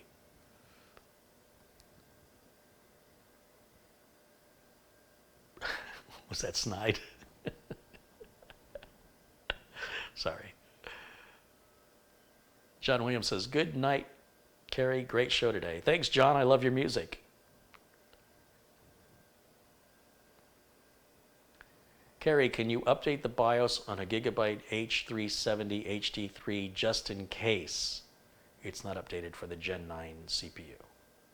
Not quite. I understand. I'm not sure I understand your question. You've got to have a working CPU that's acknowledged by the motherboard in order to update the BIOS. So if a BIOS update is required for it to recognize the CPU, you will not be able to flash the BIOS until you put an older CPU in. Whether or not you want to update a working motherboard's BIOS in case you want to change your CPU down the road is a decision that only you can make. Me personally, every machine that comes in for repair will always get the latest BIOS. But I accept accountability and responsibility for what that means. And if you've watched my channel long enough, you'll see I've never, ever, in all the years I've been doing this, have ever had a BIOS fail. But I know exactly what I'm doing. So if you're going to follow along with me step for step and detail for detail, you'll be fine. But if you only want to listen to what you want to listen to and do it the rest on your own and fast forward through, you probably shouldn't do it. But I always have the latest BIOS on every build and every repair, laptop or desktop, universally. It's all about problem avoidance. I don't want to wait till the customer has a problem and then address it. I want to update the BIOS so the customer never has that problem that the BIOS update fixes. And that's just a philosophy that I have. You don't have to agree with it. But I'm the one running a business, so it has to be profitable and sustainable. And I found that to be a good way to avoid unnecessary, avoidable technical support calls and repairs. Just thinking a little ahead. Is it possible the cables on the other side of the case have a loose connection? There's no cables on the other side of the case. The cables are there, but the connectors, there's no open connectors. All the connectors on this are all on this side. The only thing on the back side are the cables themselves. The cables start here and they end here. All that's happening back here is where the cables themselves are being hidden. There's no connectors back there. So, no. Nope.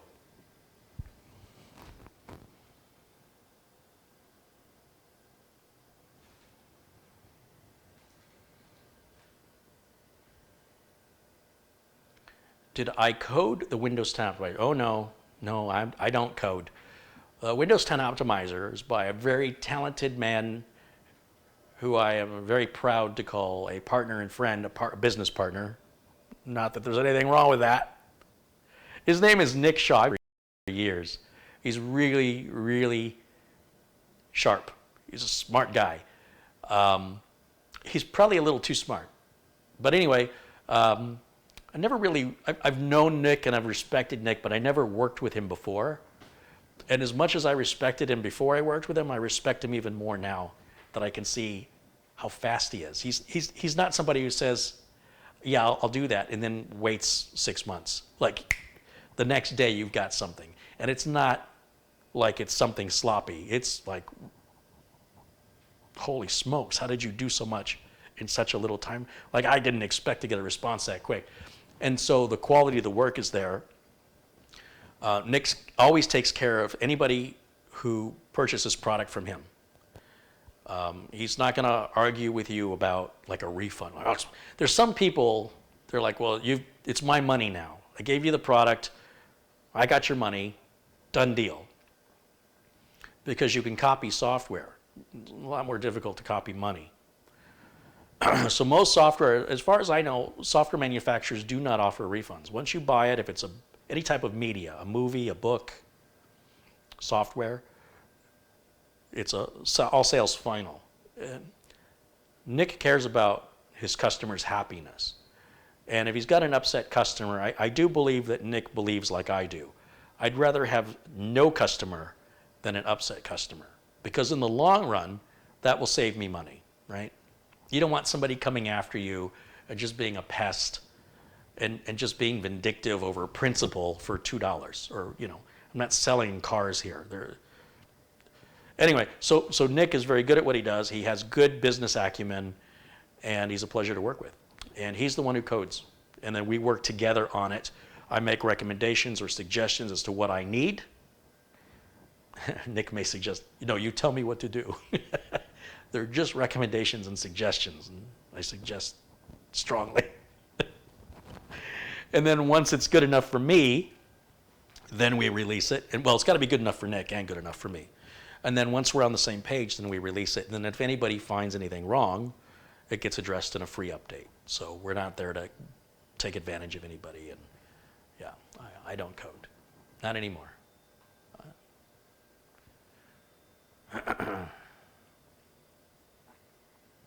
Mats Carlson says, it's a good stream today and interesting topics. Thanks, Mats.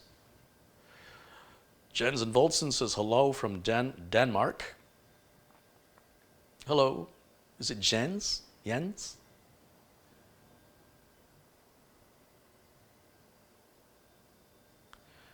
When you do support for business, do you only support PCs or do you support networking and other related devices? That depends on the arrangement I have with the business. There's no sort of one size fits all. Business needs rapidly changing, and you pretty much have to know some form of networking if you're going to do anything with business. So to not know it would be insane. But if you're going to do like server administration and stuff like that, that is often far more monopolizing of your time and may restrict your freedoms to be independent. In other words, the business model that I have has changed a lot over the years in order to accommodate my stress level and my bank account. So what it used to be is that you get a fat client, a big whale of a client that's got a lot of work that can keep you regularly employed, so you don't have to keep knocking on doors and finding new customers. And you think, oh, what a relief this is. I got this one reliable client. Yeah, that's called having an employer. And when that employer realizes that there's no possible way you have any time for anybody else, then they can pretty much dictate how much they're going to pay you, because where are you going to go, right?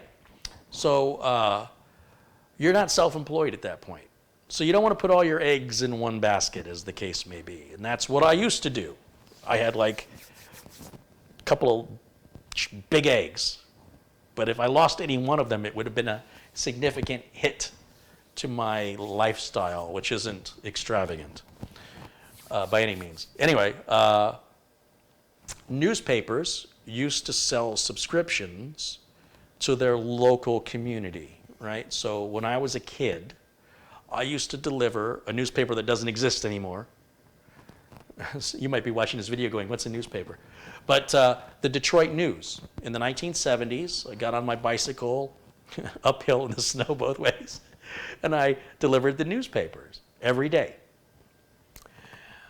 to a relatively, limited area. If you lived outside of Michigan, you probably weren't reading the Detroit News in Ohio or Wisconsin. You know what I'm saying? You weren't necessarily reading the Washington Post, although that's a little bit different. The New York Times and the Washington Post sort of have a national audience. But now the business model of newspapers is, rather than having to charge more money to a relatively small group of people, you charge a little bit of money to a large group, a global group. So by going to the website and getting the news through the web, and you can charge for subscriptions a relatively small amount, comparatively speaking, to what a traditional newspaper subscription would cost, you have to change the business model. So I have changed my business model in that I'm trying to help a lot of people for a little bit of money, a little tiny bit. And it's more rewarding to me. And every once in a while, I'll run into somebody who thinks they're doing me a favor by offering me the opportunity to work for them. And we often butt heads because I'm not following that old school 1950s business model or even 1980s business model. This business model, I believe, is the future of business models. And it's sort of like the starting of shareware. That was a concept that was pretty fascinating. And the guys like John Romero and John Carmack of Doom, it's on my mind because I was just reading about shareware was started with like business applications. And they'd say, if you find value in this, please give us a few bucks. And a software author, back in those days before the internet, could make a pretty decent living off of just people being honest. But in gaming, they found gamers just didn't pay if they didn't have to. So one of the guys, you have to look at the book, but came up with the idea of give the gamer like 15 levels for free, and if they want the next 30 levels, they have to pay. And that changed the entire business model of gaming for the industry. It's fascinating to me. So to adapt to the changing world, to be sustainable, requires coming up with new ways to do things and experimenting a little bit. And every once in a while, you may run into a potential customer who just doesn't grasp this concept. And they want the personal time and attention that a rich person paying a lot of money would expect. Like I used to get people, and this would often happen to me when I advertised on Craigslist way, way back in, let's say, the late 90s, early 2000s. People that would pay you the least demanded the most. And it's like, hold on a minute, that's not how this is going to work. I've often found that the people who paid me the most, in most cases, were nowhere near as demanding as the people who paid me the least. So my solution, especially with the advent of the internet and now because of the popularity of the YouTube channel, is to do as much of the work as I can for free and try and be supported through the community enjoying the content, but that changes the dynamic between a traditional customer business relationship, right? It's sort of like a soup kitchen. You come in because you're hungry and you have no food, and the soup kitchen feeds you soup. If you want the soup, take it. If you don't want it, leave it. But to complain,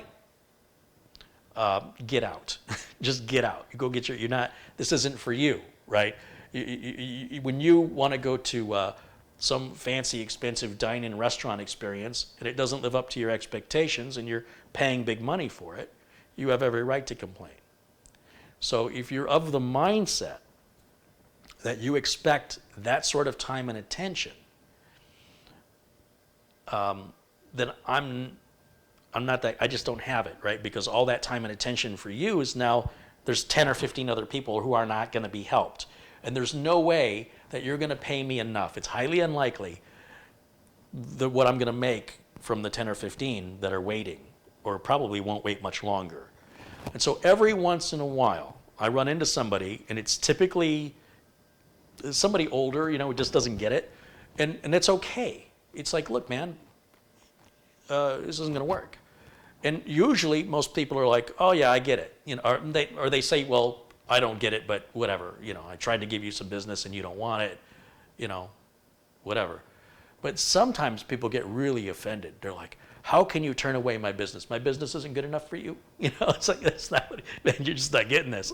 And so that is a little bit of a frustration to introduce people to a new concept.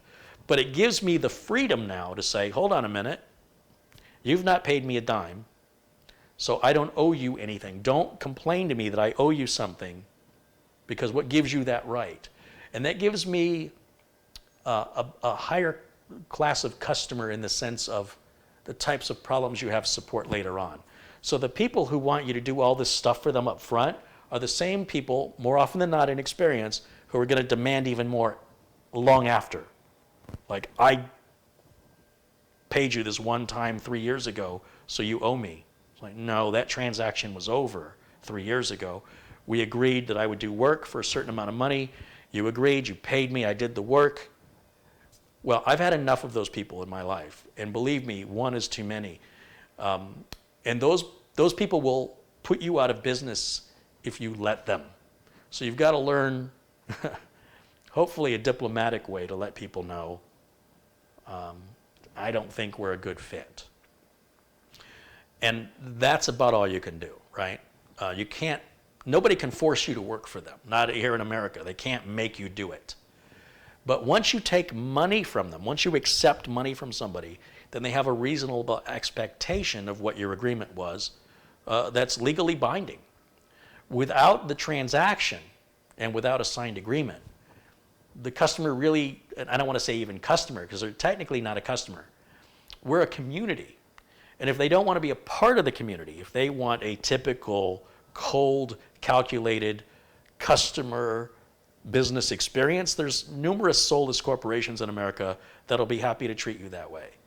But here we're trying to build a community and be sustainable so that, maybe I'm not getting rich, but I'm also not going to the soup kitchen. So everybody's happy, right? And maybe someday the whole thing will blow up and they'll have like 1 million subscribers and there'll be enough in advertising revenue or sponsorship. It'll come, I have to be patient. But even if it doesn't, I still really enjoy helping people. And I enjoy helping people who appreciate the help, who value what I do. If people don't value what I do, if people are trying to buy me, I'm not for sale. And boy, that really upsets some people. It really does. But it's very, very rare. It's very uncommon. Most of the time, 99.7% of the time, I make new friends, and they come back again and again and again. I think Madi, we're building computer number 4 for Madi. What does that tell you?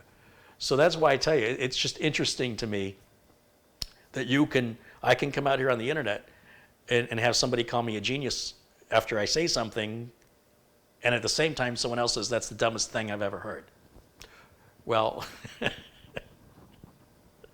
who's right and who's wrong? But clearly, which person are you going to be more attracted to? The one who tells you you're the idiot or the one who says you're a genius? Flattery will get you everywhere, right? But that's just human nature in general. But at the end of the day, I enjoy helping people, but not people who don't appreciate it. That there's just not enough money in the world. Well, that's not true. Mike Smith and I do a podcast called Tech Vets. We're veterans of technology. And Mike Smith has made it pretty clear. There's a price for anything.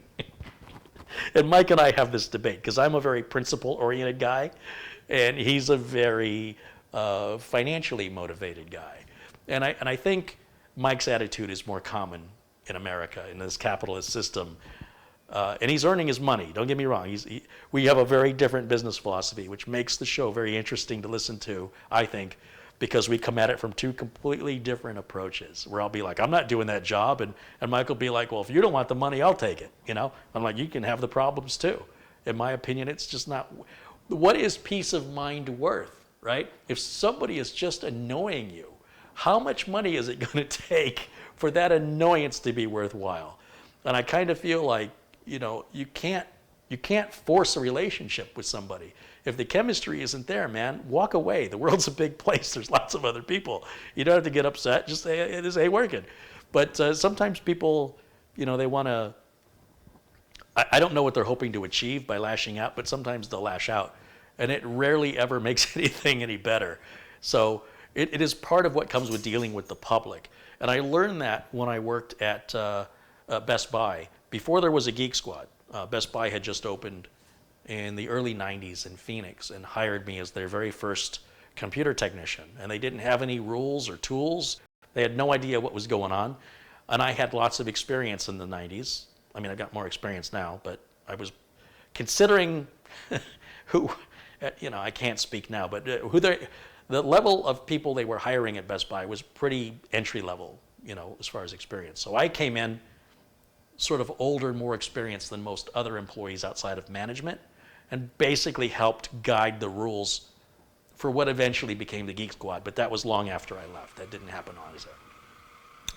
But regardless of that, it's dealing with the public was very, very eye-opening for me, because you get a taste of everything. You get every kind of walk of life walking in through those doors. And it's some of the best experience I've ever gotten in my life, not only as a technician, but in dealing with customers. You'll have some customers that are just in another world. And trying to reason with somebody unreasonable is completely pointless. And if they think you're being unreasonable, whatever that happens to be. So I went into it very naive, and I came out of it perhaps a little more jaded, but protected, and better suited to succeed in my own business now that I learned some of the warning signs. So that is, why I can be very selective over, somebody who talks to me wants me to do something, and I think that person is going to be difficult, or the system that they want to build is going to be troublesome. It is not a sustainable business model to go after the money and then have your reputation damaged over something that you, through experience, knew was not a good idea. Like the customer maybe gave you some red flags, or the system itself is designed in a way where you're like, I really don't want to support a Threadripper. I really don't. I don't want to support an X99 or an X299. I really don't want to support those. They're just too rife with problems in my experience. That's not to say that there's some out there that somebody's going to say in the chat, I've got one for years and it's always worked fine. I don't see the ones that work fine. I see the ones that are broken. And I see more percentage-wise of Threadrippers and Ryzens than of regular systems. Like percentage-wise, if you consider, those super high-end systems don't sell like hotcakes. There's not as many of them as common desktops.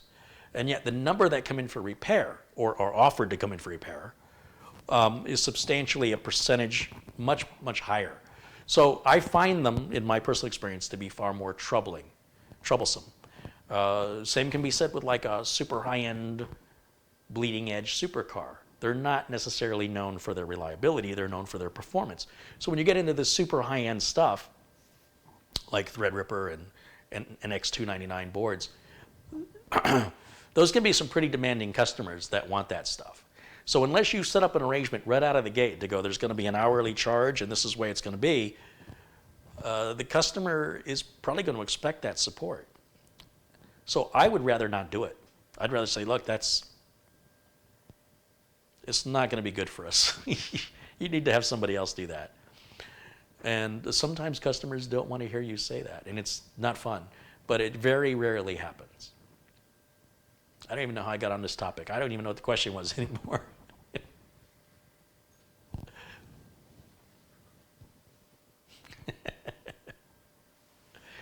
Zero Core says, thanks for all your hard work on your show, and thanks to Linda for making such awesome intros and outros. Yeah, wait till you see what she does with Threadripper.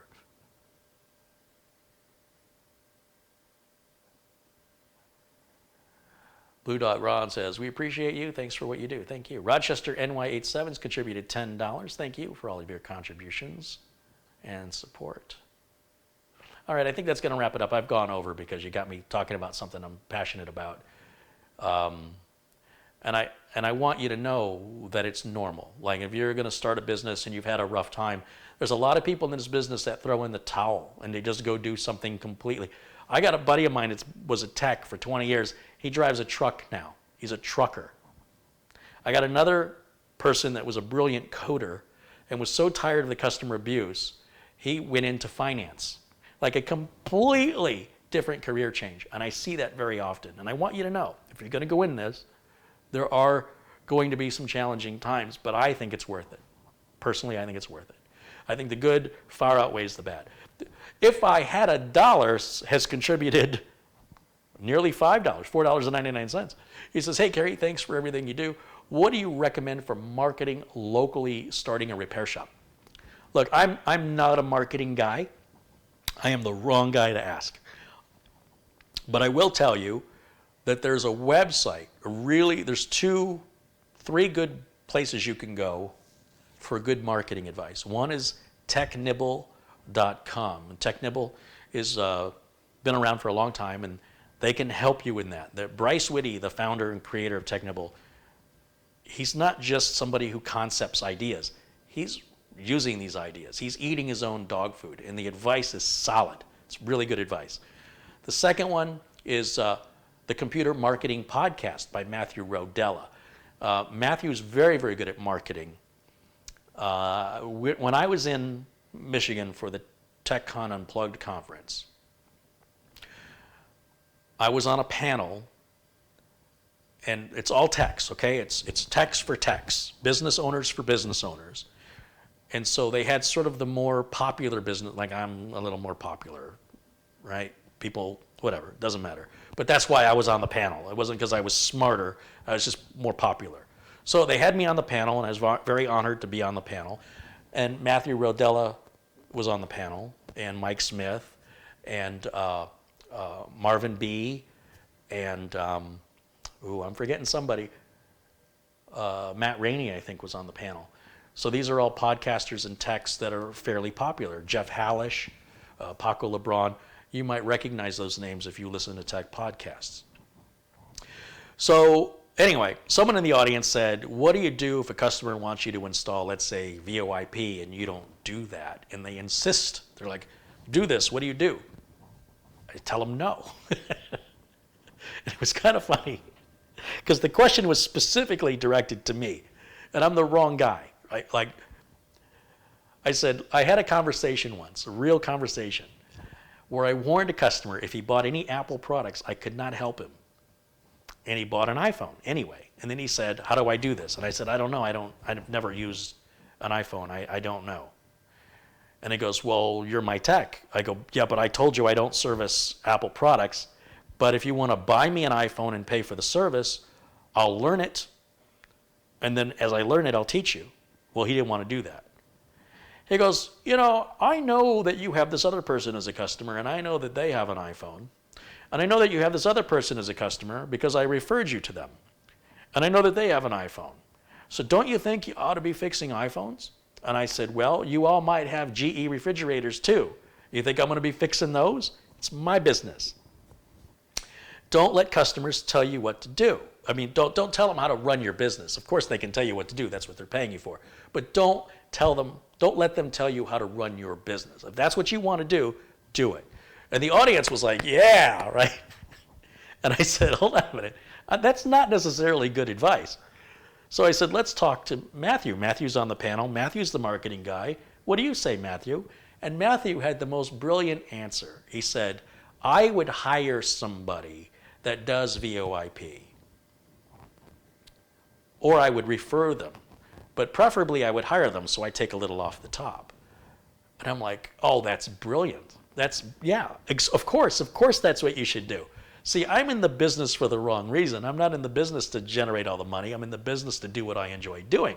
And if I don't enjoy doing that, it doesn't occur to me, oh, there's a financial opportunity here to pair up with somebody who does that, and if they have like computer and networking work, they can call me, and if I have VoIP work, I can call them, and we can either bill each other or we can give each other a commission. You know, there's a whole referral network that exists with this concept. It's nothing new, but it didn't occur to me naturally because I'm not the right guy to ask about marketing.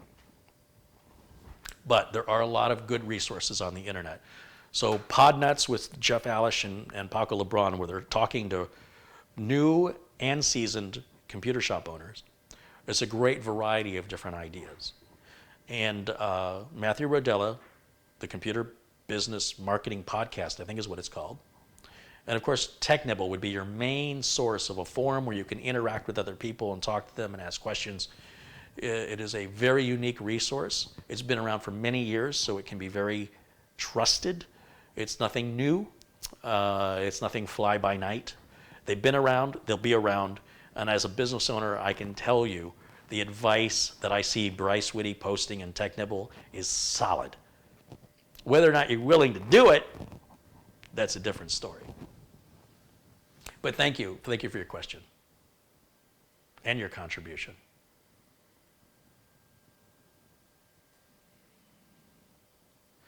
Joseph says he's been looking and following tech for 7 years.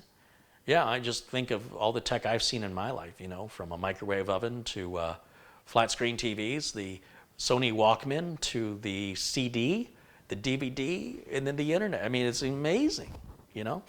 I used to buy records. You guys that are younger can look those up.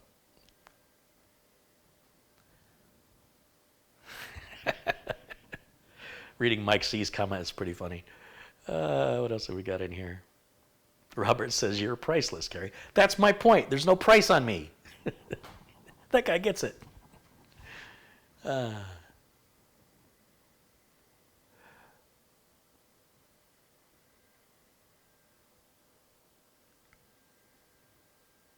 Rick says, I've had people that wanted things done for free. I try my best not to laugh at them.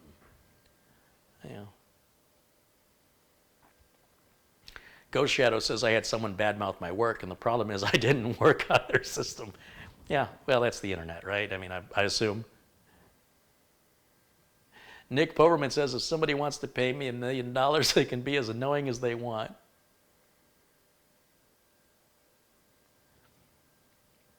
Wonder Woman says, I'm an original geekette. I broke the bench at my BB precinct. What's BB?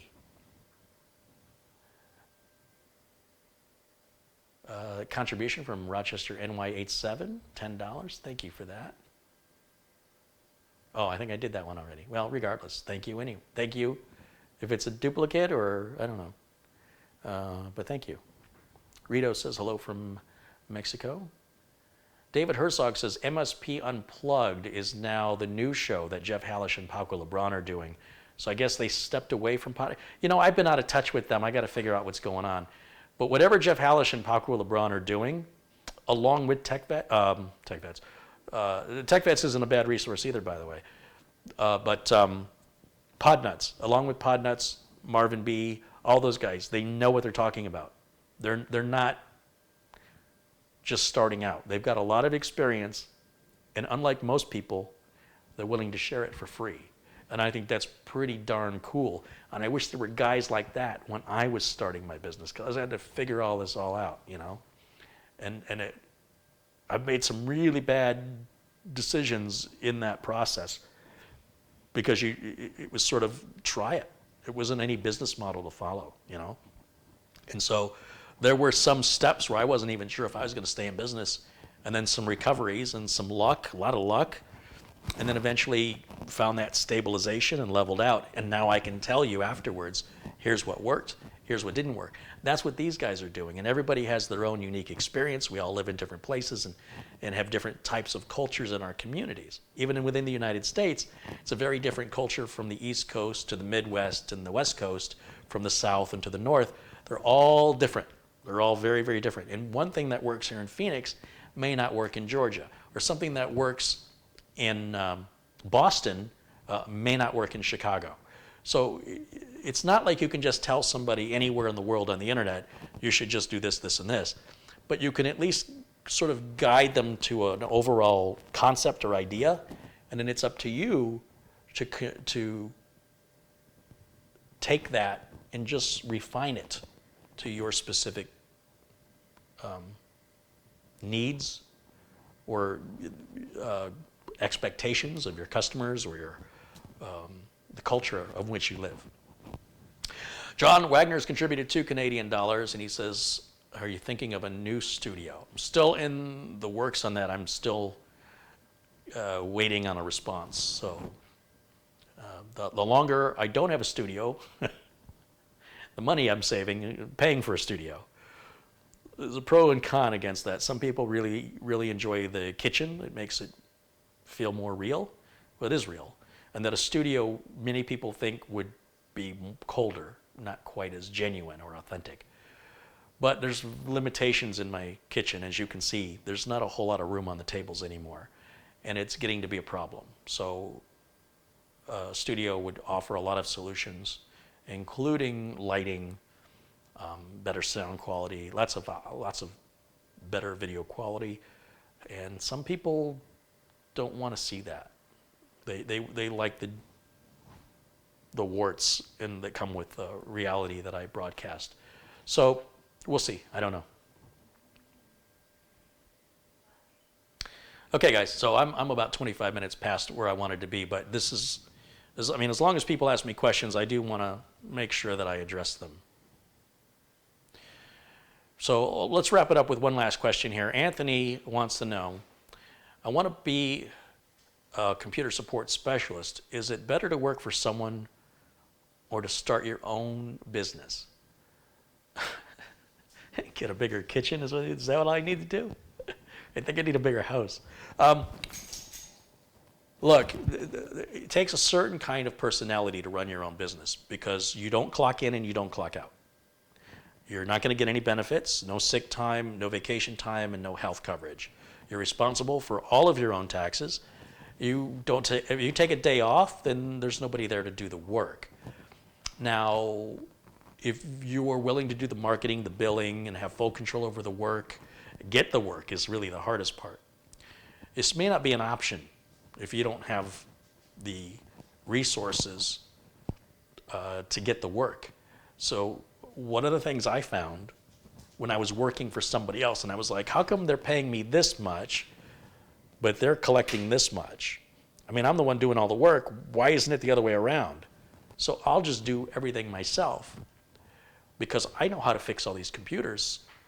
And what I quickly learned is, where do you get the work?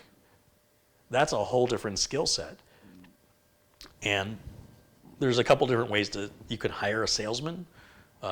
Maybe you could practice your own salesmanship, practice marketing, do a few jobs on the side and kind of bounce between a full-time job and the side work until you get enough side work that you can quit the full-time job, which is what I did. Or maybe you get an investor, somebody who finances you, which is dangerous because then they more or less own you and your business, which is how Steve Jobs got fired from his own company, or Bob Metcalf from 3Com got fired from his own company. This is an endless array of people I can name who got fired from their own company because they didn't own the company anymore. The investor owns it. Just watch Shark Tank on TV or Dragon's Den.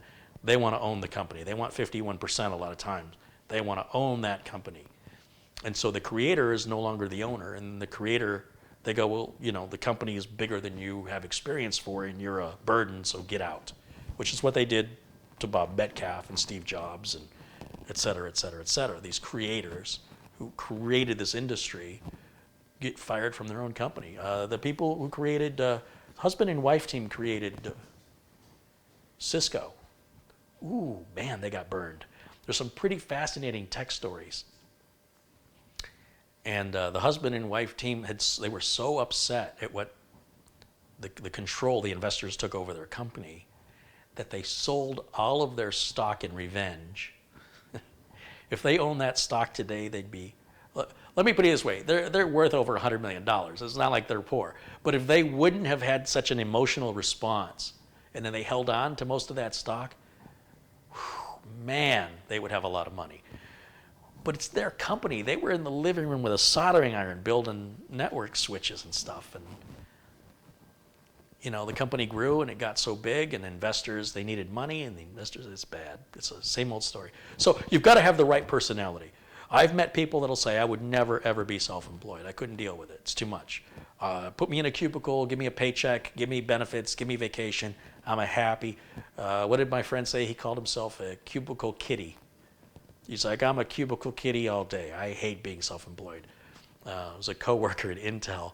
And when he was laid off at Intel, he thought, you know what, I'll just go out on my own. He went out on his own, and he's like, oh, please take me back, Intel, please. Not literally, but that was mostly, it's just not his thing, you know, nothing wrong with that, just not his thing. So that's a decision only you can make. All right, guys, that's going to wrap it up for me today. Thank you all for all of your participation and all of your questions today. I appreciate it very much. I'll follow up with Valentine and find out what's going on here and see if I can reproduce this problem and follow up. I'll also be adding to the links about the Y3K bug as the more and more places. I'm expecting PC World should pick up on the story. PC Magazine should pick up on the story. A non-tech should pick up on the story. I don't know if they've done that yet, but I fully expect them to. And as I'm aware of it, I will edit the notes in this video to add links to the story. So thank you. Oh, I missed a few contributions. John Yasuda contributed $15. Just talked about you earlier, John. Thank you. John Wagner's contributed $2. Malicious Code has contributed $1.99 and $4.99. He says, I never donated to a Ustream before. Did it work? Yes. And then he said, oh, character space is dictated by the amount. It is? I didn't know that. So the more you give, the more you can say? That's not right. My thanks to Rochester NY87. If I Had a Dollar is the name of that contributor. Thank you. Samuel Ramos and Past Me, and of course, Maddie Oel and Art Awesome and Melanie Chambers, Mike Britton, Michael Nielsen, Hugh Wong, Krill Gunn, and Joseph Jarstifer, Lincoln Young, Frederick Garner, Steve Warrington, Mats Carlson, Richard Angeline, and Bill Bauer, Chris Jones, John Craig, Sterling, Randall Doms, Dr. Gregorian, PhD, Kay Francis, Gainsey 95, Sharon Idle, Chris Garrett, Space Lord, I think Sterling is there again, Rick Lakes, Barry, several from Mahdi, Thomas Robinson, Michael Faust, Tony Wallow, Chester Hughes, Abdul Azim Patel, and of course Brendan Looney was our first contributor today. Thank you guys for supporting this community and the channel. And not just the financial contributors, but all my friends here in blue, whacking trolls today. Whack-a-troll. We should make a game out of that. Whack-a-troll. Linda, I need a thumbnail. Thanks you guys so much for joining me. I will try and be back here tomorrow. I've got plenty of work. I can't see why not. And until then, I'm looking for my outro. Until then, bye for now.